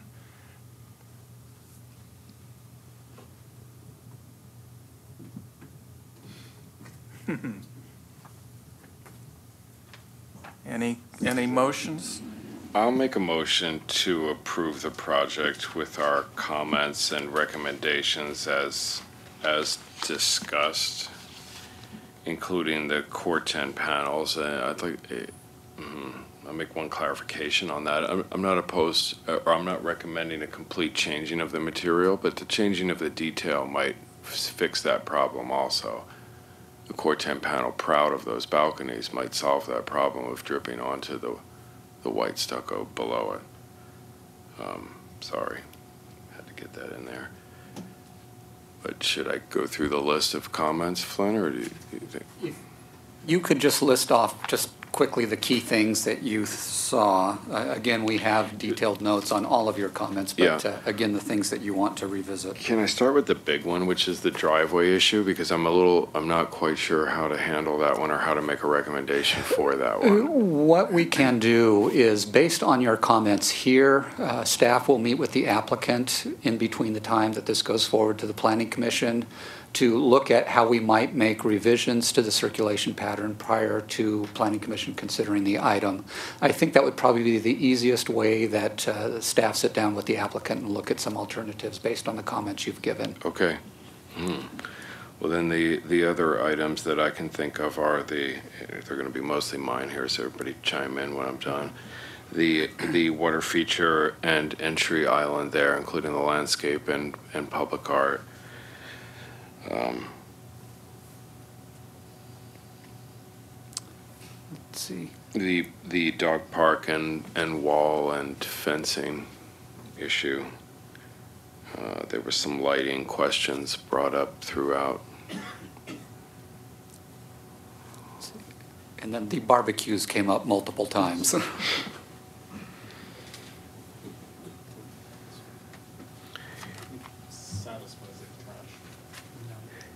Yeah, I think we need a second, and then we add to that item.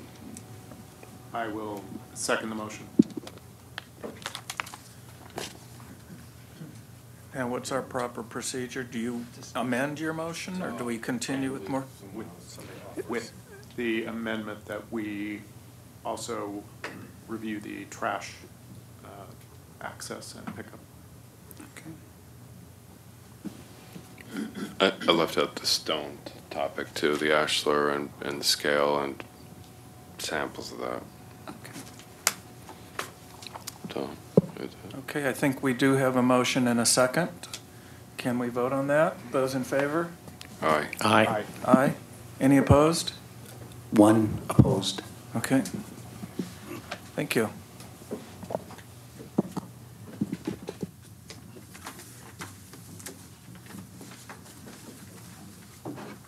If you guys want to take a break, 10 minutes break, to allow us set up. Okay. Oh, is this still the number one? One more. Really? Yes. We're on a roll. Are you serious? No. He's next after me. We got one more. He's jumping the gun.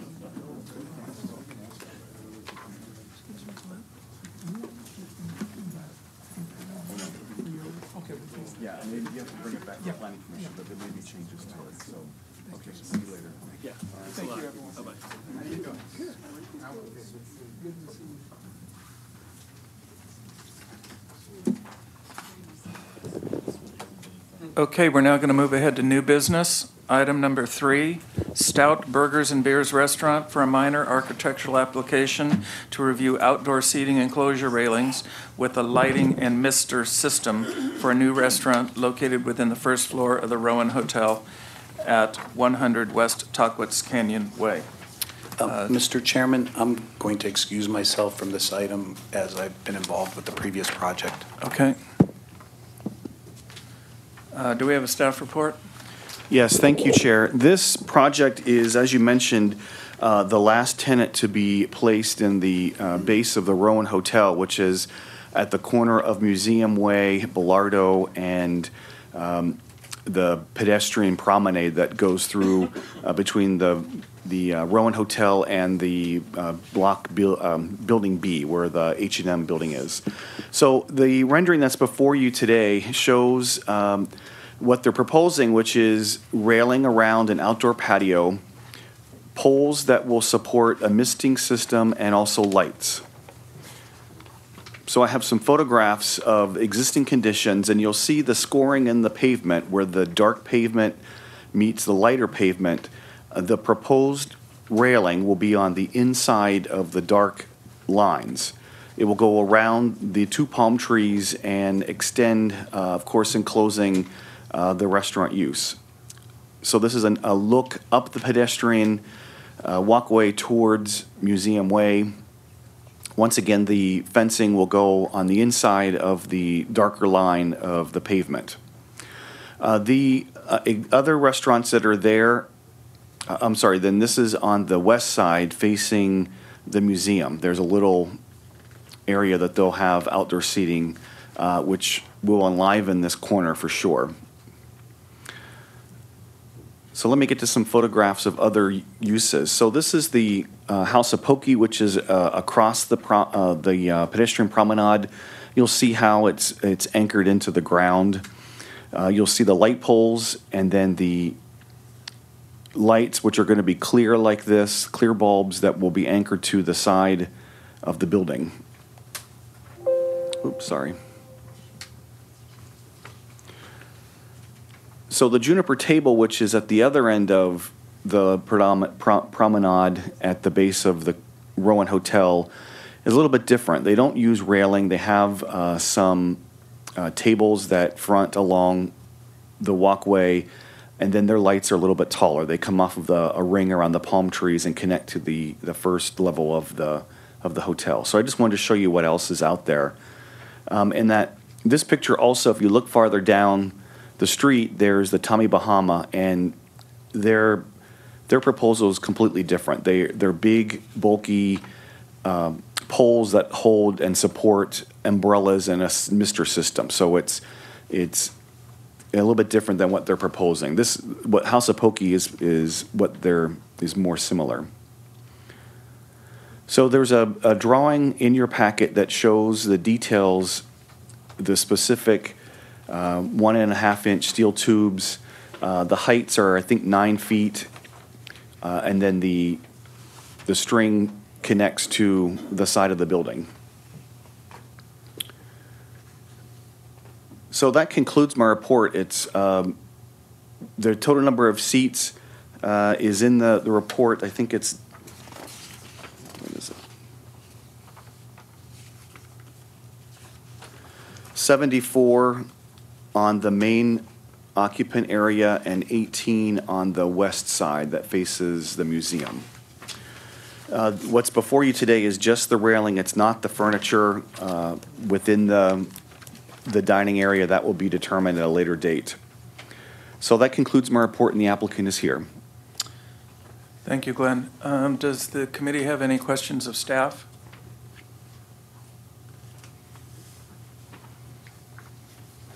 I think none. Are there any questions of staff? The misting system, do we know, I mean, I see in the elevations, I see string lights. Do we know what the misting system will be composed of? Is it Right. solid tubular connections across? Or? There is a detail, like here. There's the half-inch copper. I don't have a slide of it, but there's a detail of it. So just attached to the building? No, it'll be slung between the poles, so it's farther out along the sidewalk. So it will be straight line, solid Yes. tubing between the poles along with string lights. I don't think there's any lights that are going, are there lights going along the? The lights are zigzagging to the poles from the building. Right, I don't think they go across the tubing of the misting. Okay, oh, I see, got it. Okay, no more questions for staff. Is the applicant present? Any comments? Give us your name, please, and address. Jeff Feldman. I'm one of. Sit down. All right. Tell them about the restaurant. My name's Jeff Feldman. I'm one of the owners and partners of Stout Burgers and Beers.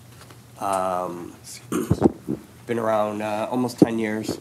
We have 3 other locations in Los Angeles, one in Louisville, one in Nashville, and obviously this one that we're trying to get open.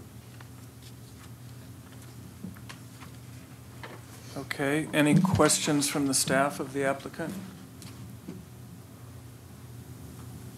I mean, it is a pretty straightforward submittal. Can you sign that clipboard? Sign it? Yes. So if no questions for the applicant. I got it right here. Well, I do have a question. The tall posts are 1 inch square, then there's a horizontal steel post, and the tall posts then project another 13 to 15 inches past the horizontal piece. I think that projection beyond the horizontal piece looks odd, and to me it would seem better if it was just cut flush across there. And then the other question I would have is the misting system is a 1/2 inch copper feeder line, and it looks like that feeder line just gets attached to the back of that tube. It's not really built in. It looks almost like a retrofit.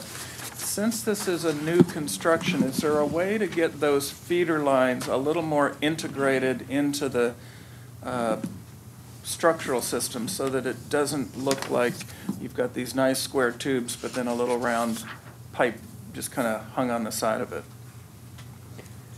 Stan? So you're talking about. We're talking the microphone. Sorry. I need your name. Yeah, excuse me. Stan Acero, Acero Builders.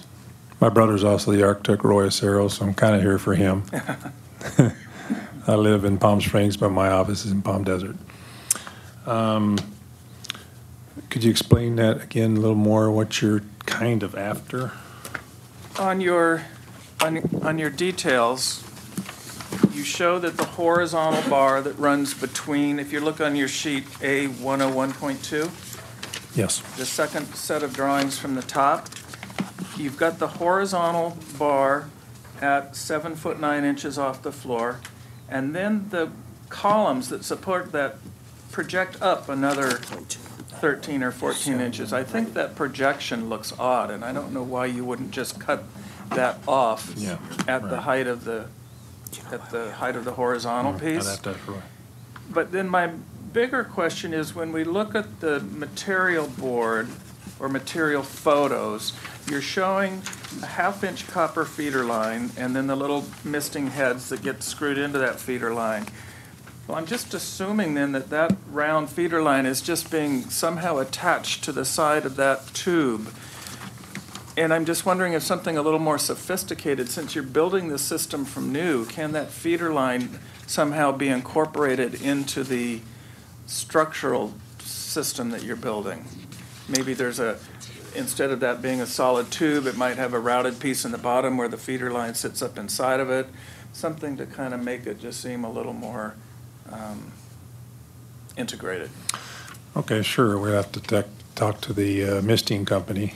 I've embedded sprinkler pipes and stuff in tubes, so you didn't want to see the pipes, and we put them in, and the head actually protruded out of the tube. We could probably do something similar. If you're familiar with the swirl, the deck on the swirl, we did that on the upstairs at the swirl. We embedded the sprinkler pipes in the tubing itself. We could probably work with the misting company and do John, something did you like have that. some questions? Yeah. In terms of the lighting, is this a building standard or were alternatives looked at? There is there isn't a lot of lighting in the existing hotel right now outside. They didn't put very many lights out there. So there's very little lighting right now. And there is no overhang. So the challenge is how to get light out over people's heads where they can read menus and safely move around inside there. And the party lights seem to be the catch-all for all that. It seems to be what everybody else is doing, and it was proposed here too. So I don't think there was a huge study done Okay. to figure that out, no. I didn't know if you had three choices that were offered from the building in terms of what they would accept or whatever. But to me, they're a bit incongruous with the architecture. And I could be on thin ice here, but you know, I know I should be thinking like Como, but I kind of see boardwalk. And it doesn't necessarily work well with the architecture there. Okay. Yeah, there's nothing hardly on the building, and the landlord didn't offer anything to the tenant here to help him, Understood, him at all. It was all up to him to figure out how to. Right. And the idea was to get some light out, because what is on the building is way up against the exterior Sure. wall. There's a couple of palm tree lights out there, but they're not helping with people trying to read menus and stuff, so. Thank you. That's all I had. Any other questions? Do we have a motion?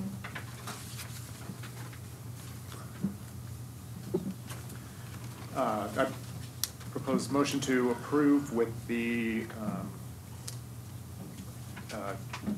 integrating, Chairman Tom's comments about the nozzles being integrated into the tubing. Do you have a second? I'll second with the amendment of also looking at the height of the vertical pieces as well. Yeah, I accept that. Okay. We have a motion, we have a second. Let's vote. All those in favor? Aye. Aye. Aye. Any opposed? Thank you. Thank you. Thanks. Thank you, guys.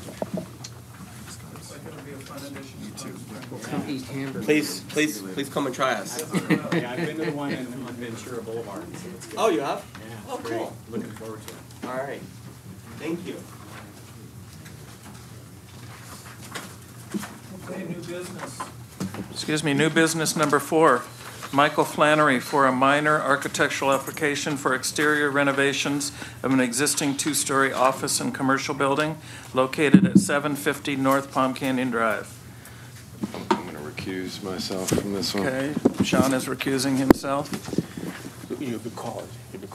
Oh, okay. Okay, do we have a staff report? Just before we get into the staff report, you're recusing yourself because of a distance issue? No, I've had a former relationship, so I just want to make sure there's no conflict. Okay. You have to leave first, right? Edward, Yes. go ahead. Yeah, good afternoon, Mr. Chair and members of the AAC.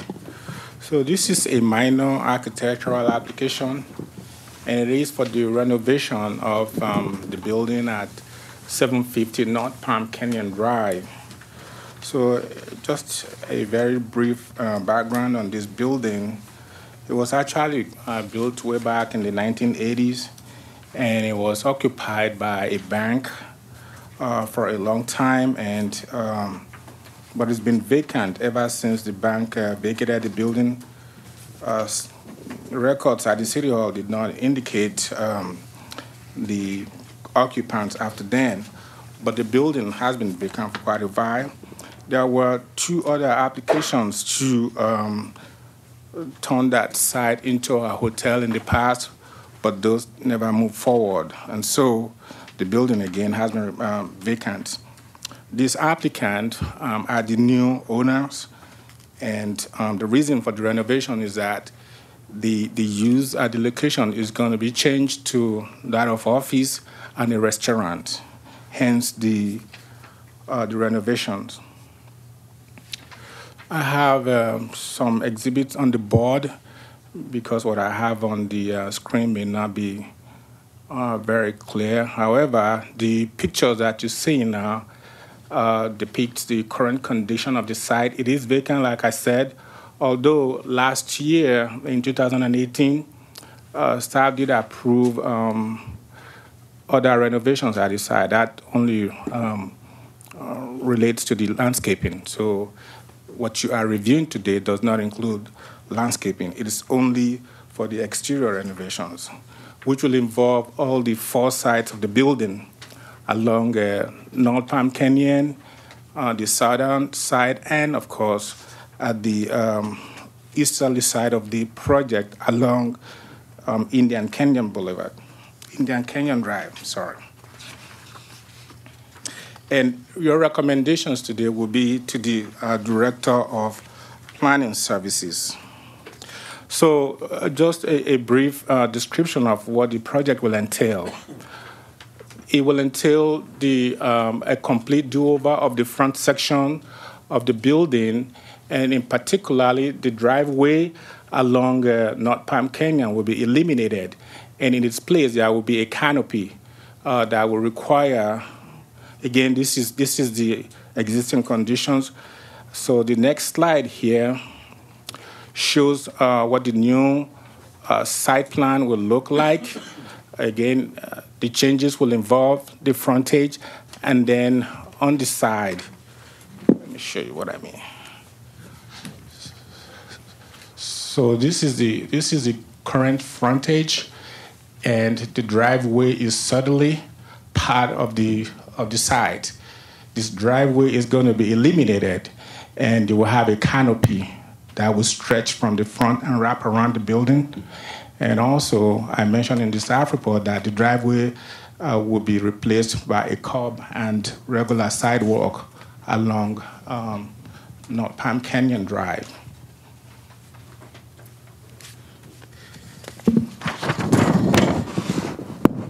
In your staff report, I noted in details what the changes that are being proposed would look like. You are to be looking at those on the exterior only, although I added that a kitchen will be added to the building. However, what is before you are mostly on the exterior changes. The renovation will also include a repaint of the building, and I also describe the type of materials to be used for the repaint. And that was the only area where staff struggled to understand or to accept the kind of colors that are being proposed. So in the architectural review criteria on that area, staff made a determination that those 2 colors that are being proposed would look very in stark contrast to the existing developments in that area, and it just doesn't appear to fit. So this would be the new front elevation, again, along North Palm Canyon. So going back to the colors that I was just talking about, so you see this, and if I'm wrong, the architect is here or the designer is here. This is the color that staff is having a little issue with there. That it looks very dark, and I don't think it will fit within that area. And so we will leave that to the members of the AAC, perhaps to, if you do agree with that color, but if not, to recommend a different type of color that will fit into that, in that immediate vicinity. It is a 2-story building, and so the reuse will involve having office spaces on the 2nd floor, and the proposal is to have a restaurant on the bottom floor, and that is one of the main reasons for this major renovation that's been proposed here. Again, that will conclude my staff report. The applicant and the designer are here to make more formal and more detailed presentation to you. The recommendation on this MAA will be to the Director of Planning Services. So that will conclude my staff report. I'm available to answer your question, and the applicant is also here to make additional presentation to you. Thank you, Edward. Does the committee have any questions of staff?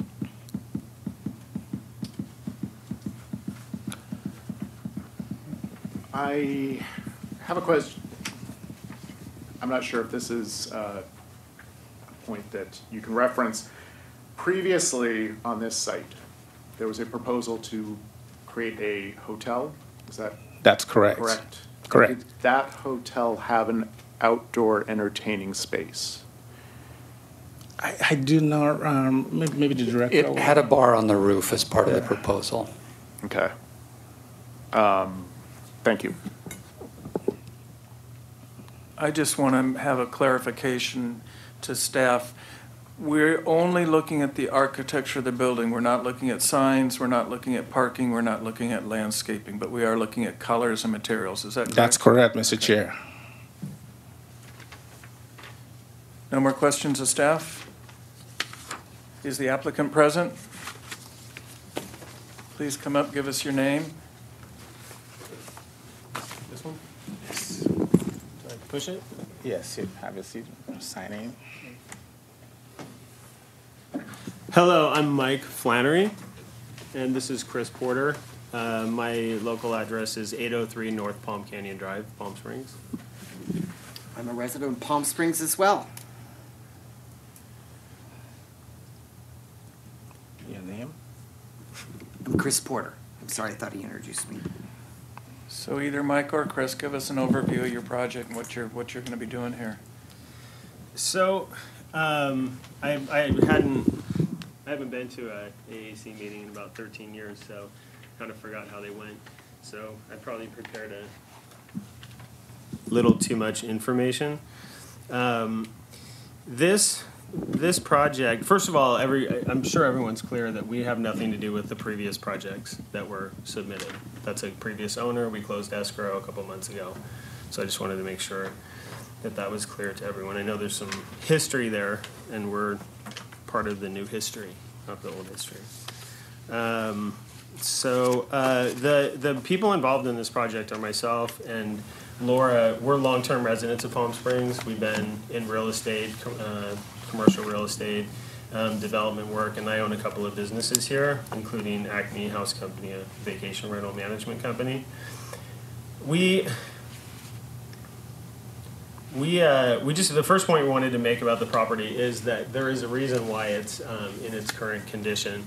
And I know there is a history and there's some reasons there, but it probably has one of the poorest floor plans for office space, which is what it was built for, that I've ever seen. What we saw when we were looking at the building, thinking, is it even possible to buy this place, is, some of the obvious things, that the location in Uptown Design District is amazing, and that it was adequately parked, which is never the case. I'm sure you guys must deal with that all the time. But there's a parking plan in there that shows where we feel we can get 80 parking spaces and be ADA compliant. So the use downstairs also, the office use in general is kind of, that ship's sailed. So office prices are still at $1 a square foot, and you can't afford to buy a building for $200 a foot and put another $100 a foot into it and turn it back into offices when there's no, very few tenants. It'd take years to fill it up. So our intended use as restaurant downstairs and offices upstairs, but with a sort of different office concept, is what drove the design. So the design downstairs, to attract the tenants that we would need that would be able to bite off a 7,000 square foot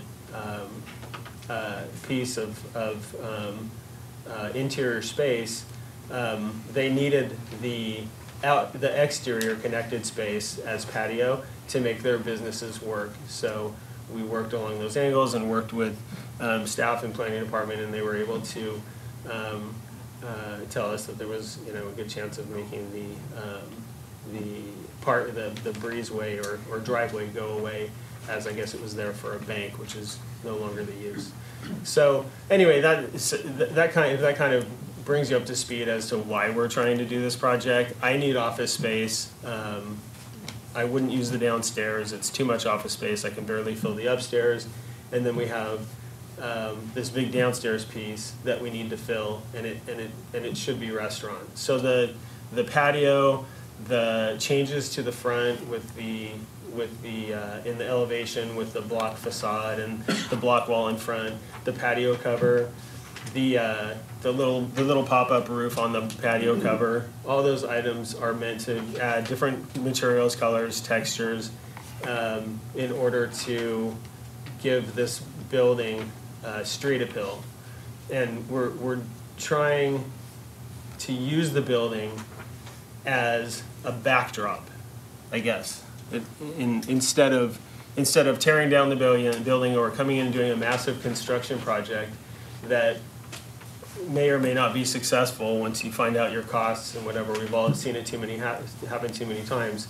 We're trying to work with what is there. So if you look in this front elevation, we actually, the only thing that changed, which really fixed some of the massing of the building, is to remove the top 36 inches of the parapet wall on all three sides from the first floor before it becomes second floor, and add back a steel and cable railing system.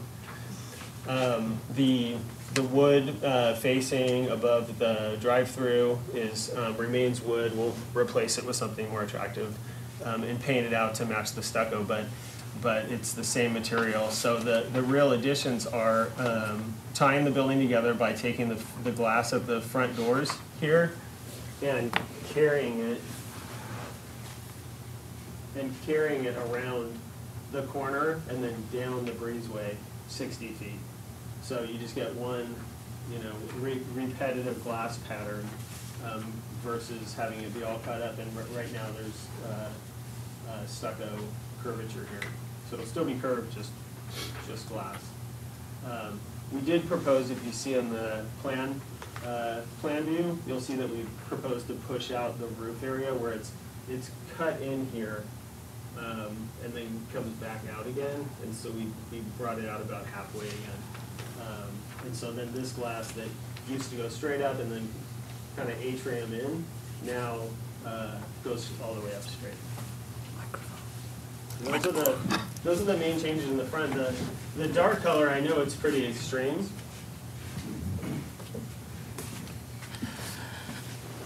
Hello? Yes, on. Hello? The dark color is pretty extreme. However, most of what you see on the downstairs currently is already dark anodized bronze.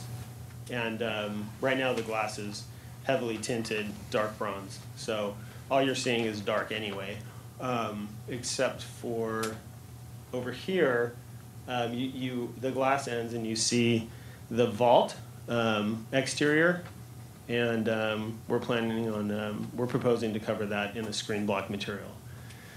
So it isn't until there was some few planters along in the drive-through. Those will be demoed, and then it would be glass on the outside. So it's not until you get to the very back of the building downstairs do you see that black color. So, and the idea was to try and delineate downstairs. There's one business. Upstairs, there's another. Downstairs looks more like a nightclub and a restaurant, and upstairs looks light like an office. I want to point out that the upstairs light stucco gets clear anodized glass, and with all the dark glass and dark downstairs, but it returns here. So from this leg that holds up the elevated portion of the second floor, it is all that same color. So this piece right here is the light plaster also. So in the back, this is what I'm talking about. Your dark color would be from this datum line here, and actually tie into the dark bronze windows and the dark bronze aluminum.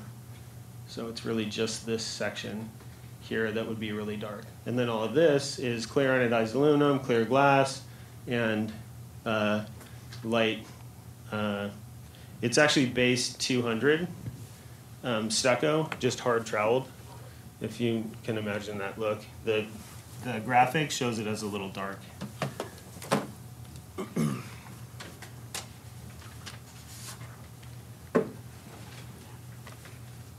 Yeah, it's a little bit lighter than that in reality. So, I mean, we're obviously struggling to take an existing building and not gut into it too much, not turn it into a giant construction project. We're trying to make it beautiful. We're all Palm Springs enthusiasts here. And we see that it can be something, but it has to be that thing by addition versus subtraction. So that's been our guiding principle. Create an amazing spot downstairs, which will be visitor serving and local serving, and really give it a vibe. And then the upstairs. The upstairs concept, the reason why we attached the patio and the outdoor kitchen is because my company employs about 30 people. We'll take the upstairs space for now, for a few years. However, with the future of the gig economy and everybody working at home, office space is not going to be in a premium by any studies I've read. So, however, there are companies, there's bright spots in that market. For instance, WeWork. So WeWork does a format like you're working at Google, right? So you have common area and ping pong tables and beer on tap, and you can probably ride around on oversized tricycles, and lots of meeting rooms and breakout rooms, and that's the format for the upstairs, and we'll use that for our office space because it works. You have private areas and communal areas, and it's fun, and we can use it for a few years. We probably can't fill it all the way now, but in the future, maybe we will. If we don't, we haven't just improved and spent the better part of $1 million building up this upstairs for a tenant that we don't believe will materialize.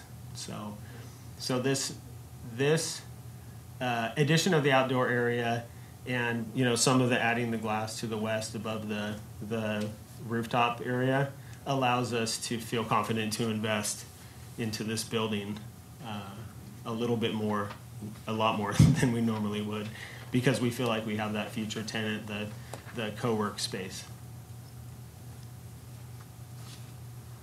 That's most of, I think, what I wanted to go over. Okay. Chris, did you have anything to add, or we're all fine? I think we're fine. I think the only thing, again, we were adding the 3'2" wall that is what used to be the driveway and canopy that went back to the ATM when it was a bank. So that's been added to the facade as well, which is 3'2" high with the decorative block that goes up to a cap. Okay, thank you, applicant. Do we have any public comments from the audience? Seeing none, do we have any questions of the applicant from the committee? Robert, are you ready? I think I got a little lost in the finishes on the front of the building and where the dark occurs, and I also wanted to make sure I understood that when you said, I thought you said you were using a dark anodized frame on the lower level and a clear on the upper, but I also thought you said that you were using a dark tinted glass on the lower level and a clear on the upper. Okay, let me clarify. The downstairs is currently dark glass. We may or may not change it out based on the tenant use.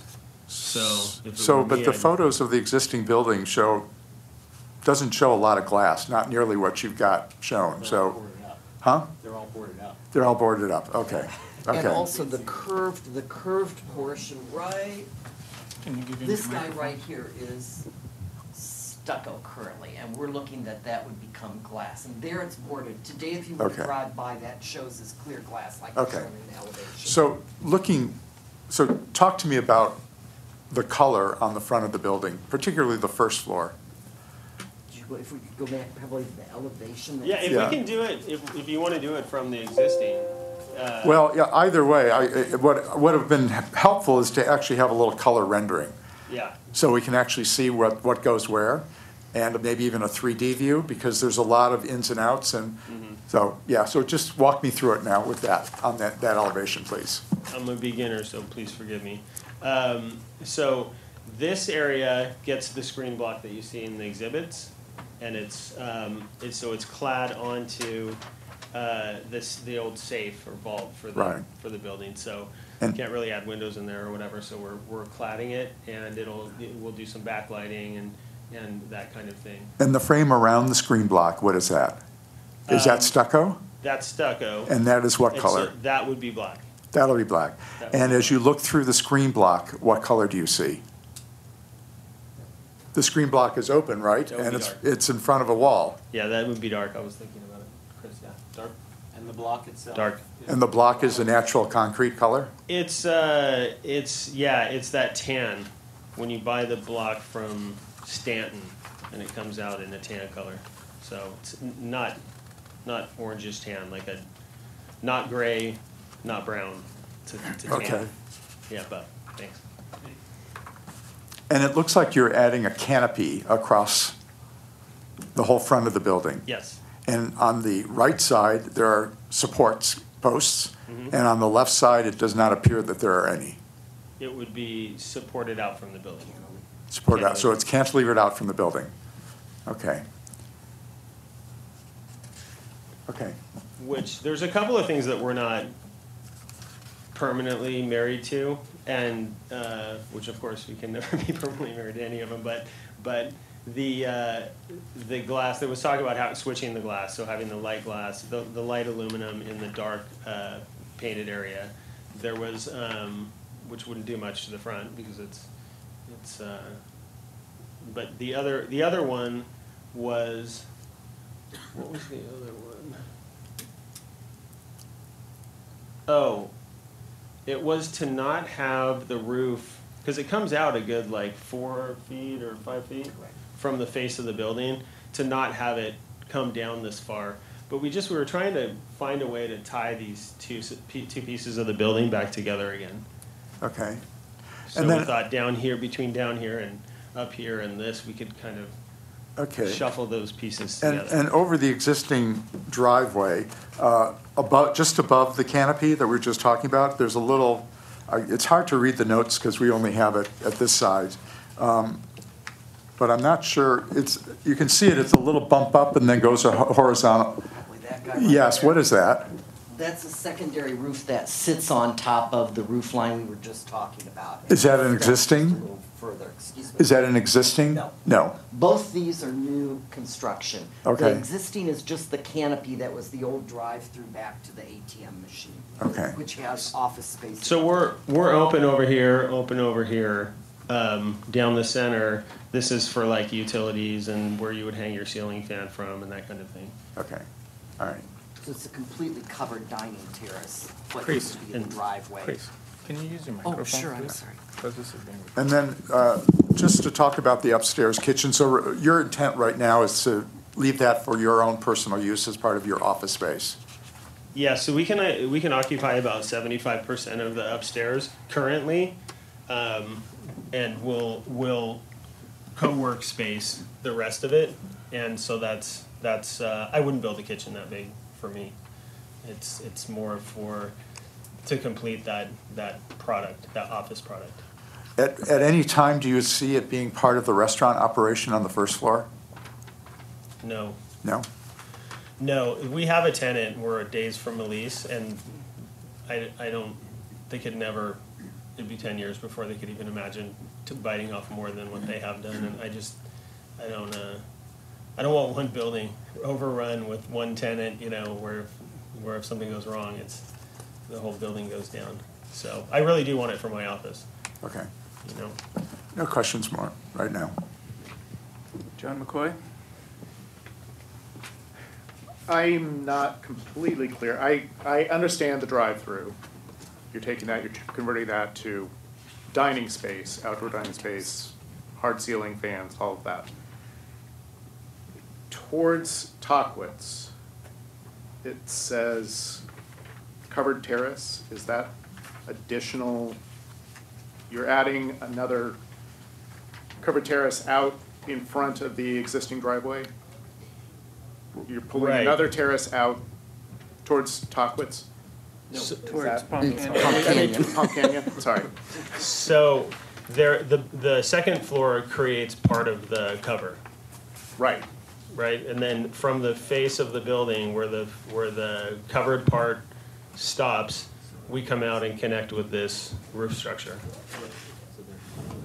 Yeah, so all of that, then we're affecting the proportion and feeling of the next door property with a much more linear, what is that material? What's it made of? How's it? I don't see. I see a note saying that it's there. Canopy at existing stair enclosure. It's, What's it built out of? What is it listed as? Right now, we're showing it that the fascia of the new roof structure that comes forward from where the existing covered driveway is would be a metal fascia. Okay. Yes. If I'm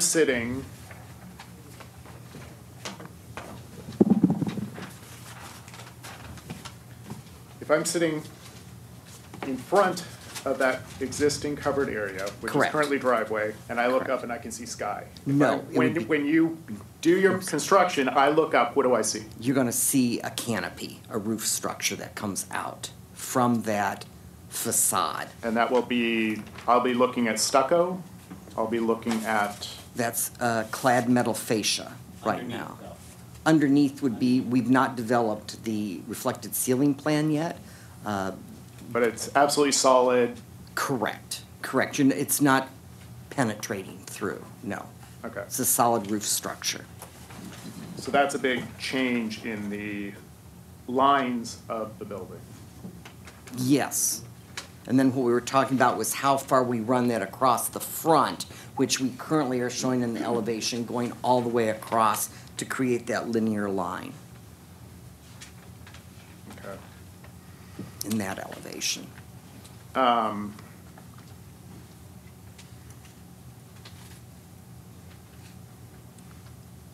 So we're just looking at materials, see, I mean, that's a lot of kitchen and stuff going on upstairs. How many existing toilets are there upstairs? Right now, that is new. Well, actually, existing, you've got, I think there's 3 restrooms upstairs. Yeah, 4. there's 3 restrooms and maybe 2.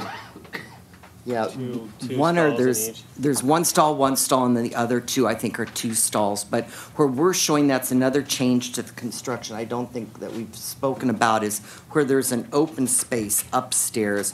We were filling that in with the floor, where we're showing the 2 new restrooms for the office spaces upstairs. That is new construction that's currently open. Yeah, it just looks, that's a lot of toilets and sinks and kitchens for an office. But it's gonna have to serve the restaurant as well. Because there's no restrooms. There's no restrooms downstairs? Currently, no. No, there's currently no restrooms. Okay.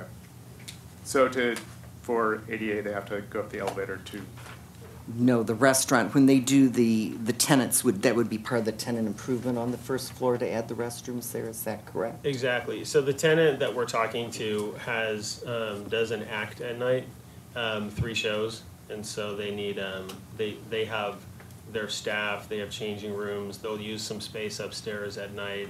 They're really connected together.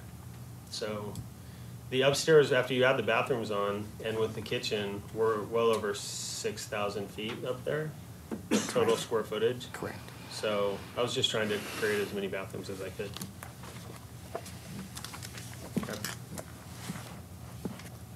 Steve?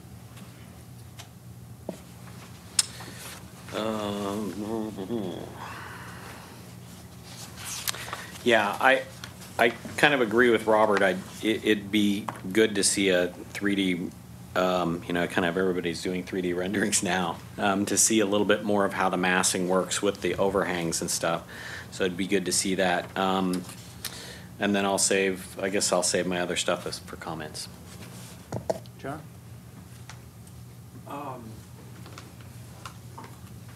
Yeah, I think we're struggling a little bit here with kind of understanding what this would look like in 3D. This area up here, this is open terrace. That's correct. That's an existing open roof All right. currently. And I'm now clear that you are adding this canopy that extends out from. Correct. Okay. Correct. All right. Now, is this a change in occupancy? I'm just curious. No, it's currently office, and it would still be office. Upstairs. It was a bank downstairs and their office is upstairs. Okay. All right.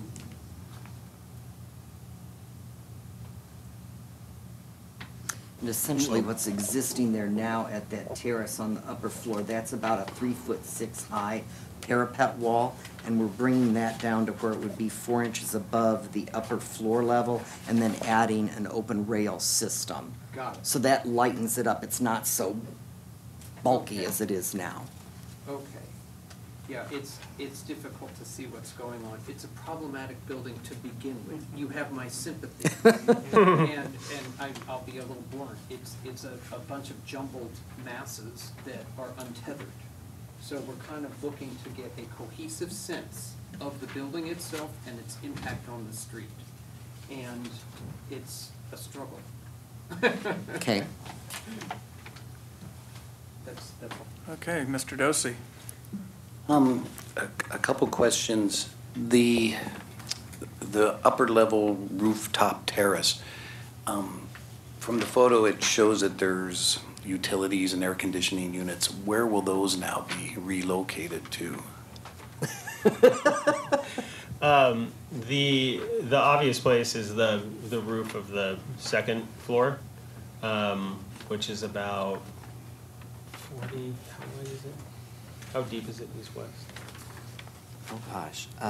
That is approximately 36 to 40 feet, I believe. Yeah, so we have about 40 feet east to west on that roof, and then, we're 120 feet long. And so we did some sighting tests with people down on the sidewalk, and I placed objects up to 36 inches, and they weren't able to see it. Once you get above that, then they were able to see it from the sidewalk.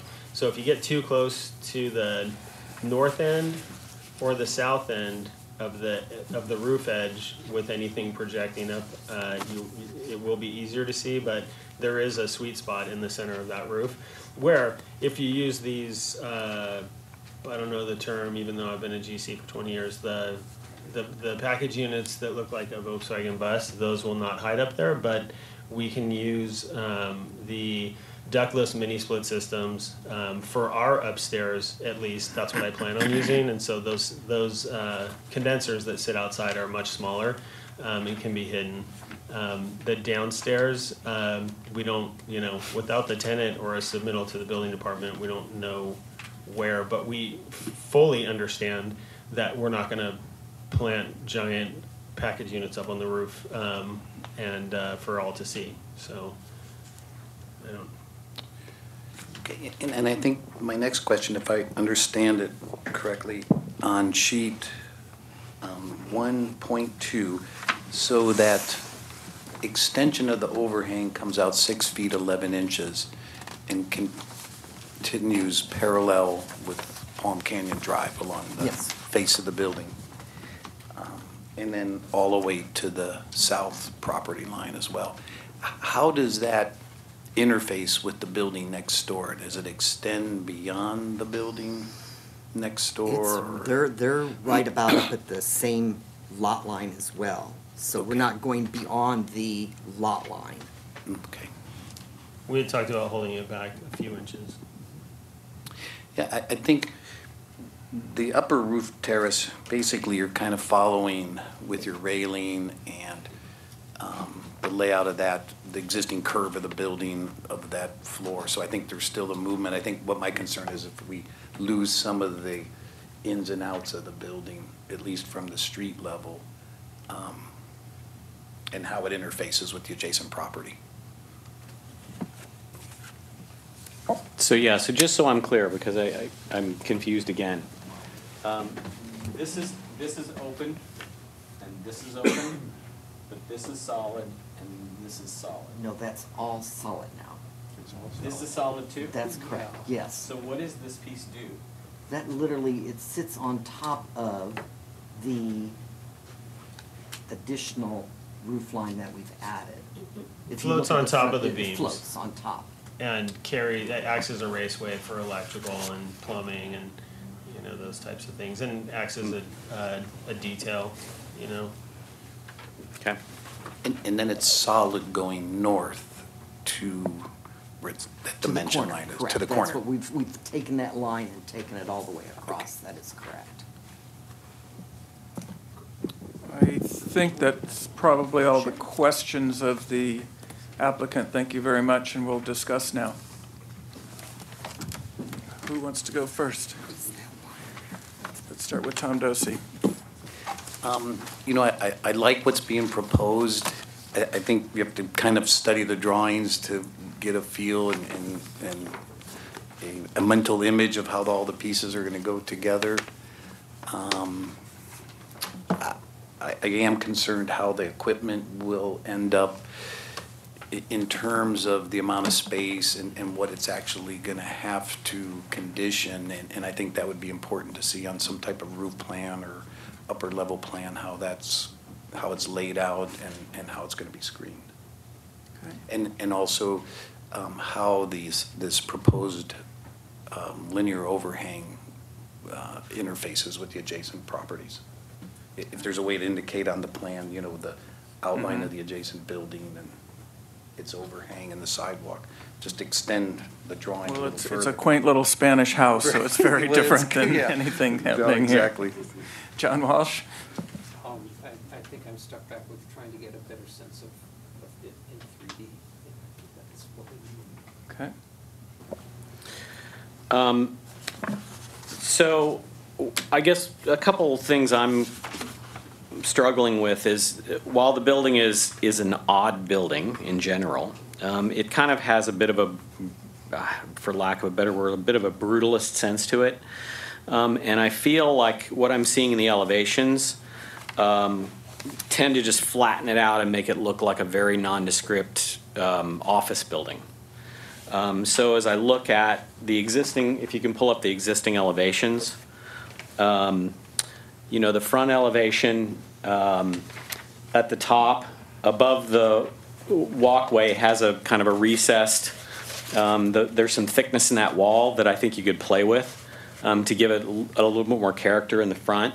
As well down below, it has the indentions with the little wing walls that come in.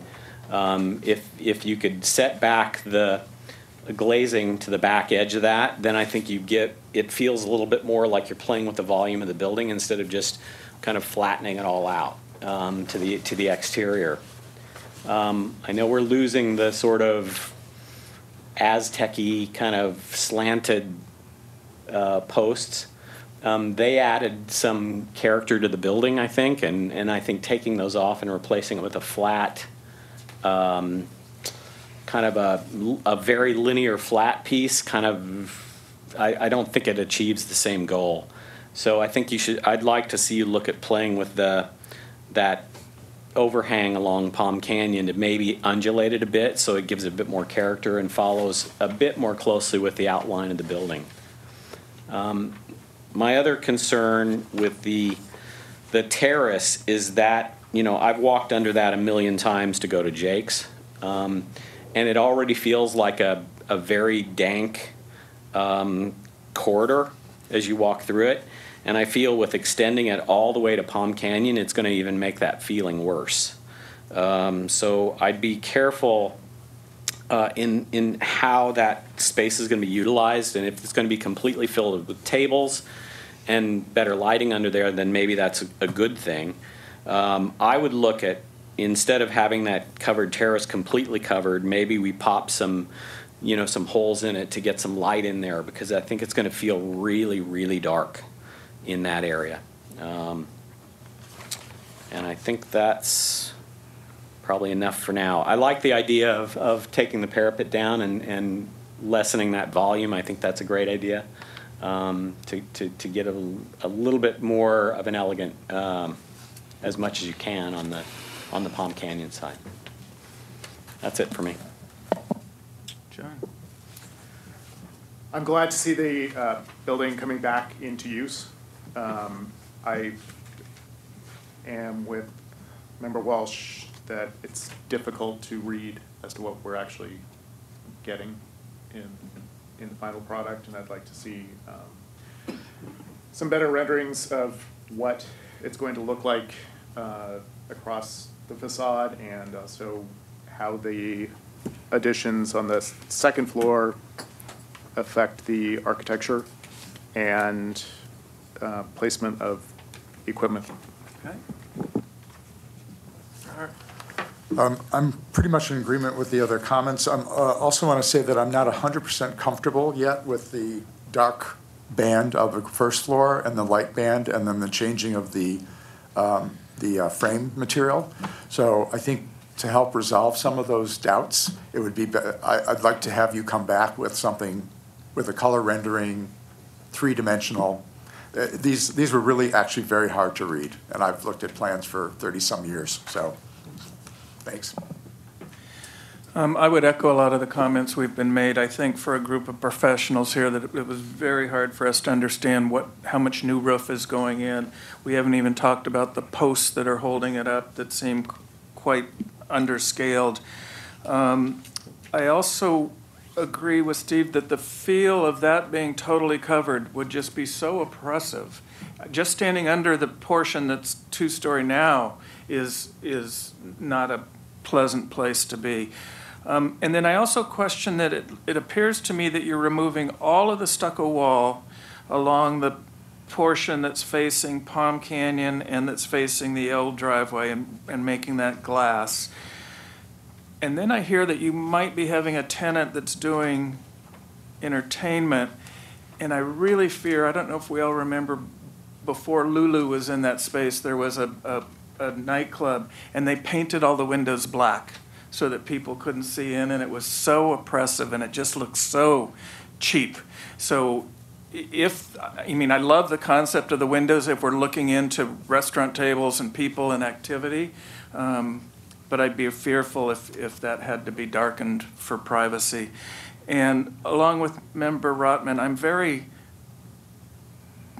conflicted about you described it as having it look like two different buildings, a restaurant on one level and an office on the other. It is one building, and I think that they need to relate to each other and have more of a cohesive feel. So I think what we're hearing is that we'd like to see a resubmittal where you, one, give us a three-dimensional drawing and a better fully labeled roof plan so that we can see where that new roof.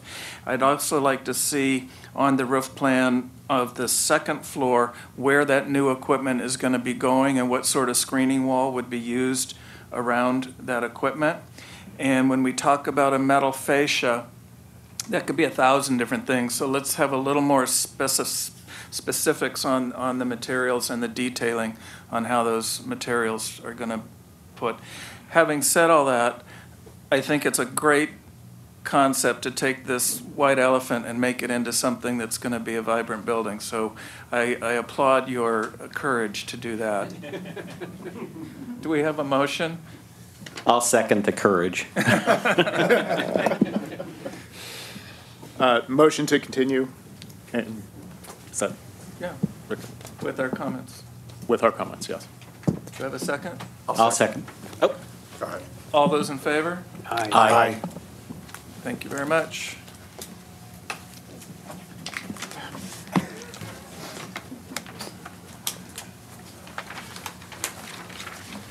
So that completes our new business. Are there any other committee member comments just about committee action in general? I had a request for Flynn. On the agenda that you send out for the AAC meeting, is it possible to include a calendar invite on that? We can attempt to do that. Are you on a Mac or PC? Well, if it's just an ICS thing, then you can import it into anything, right? So, because every time I get it, I read through my email and then I forget to put it in the calendar, and then I'm like, John's like, hey, don't forget, we got a meeting tomorrow. Oh, crap. Okay. Thank you for reminding me. We'll see if we can do that. Thank you. I'd like to make a comment just on how our meetings proceed. I think that if we can stick a little closer to the initial questions of staff, purely be questions of staff about technical issues and not talk about the pros and cons of the of the project. And then again, when we're asking questions of the applicant, purely questions about how their process went and then certainly there would be some more questions about why did they take this material or that. But I think if we could try to save our general comments, just to do that in one group at the end makes some sense. Might get some of these meetings to be a little shorter.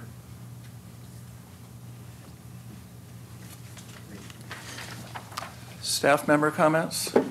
One thing, I gave you the wrong date. I talked about doing a joint planning commission AAC training session. I think I said February 20th. It's actually February 27th, so I gave you the wrong date. We'll start that, I believe, around 11 a.m. I think that should give us enough time to get through the training session. And that will be here. Yeah, in the large conference room would be the best place to do that. So, Can you send an invite? I was going to say, I will try and send out a meeting invite for that, so that you can put that on your calendars. And with that, Mr. Chair, that's all that I have. Okay, no other comments. We're adjourning at 5:30. Okay, thank you very much. Thank you.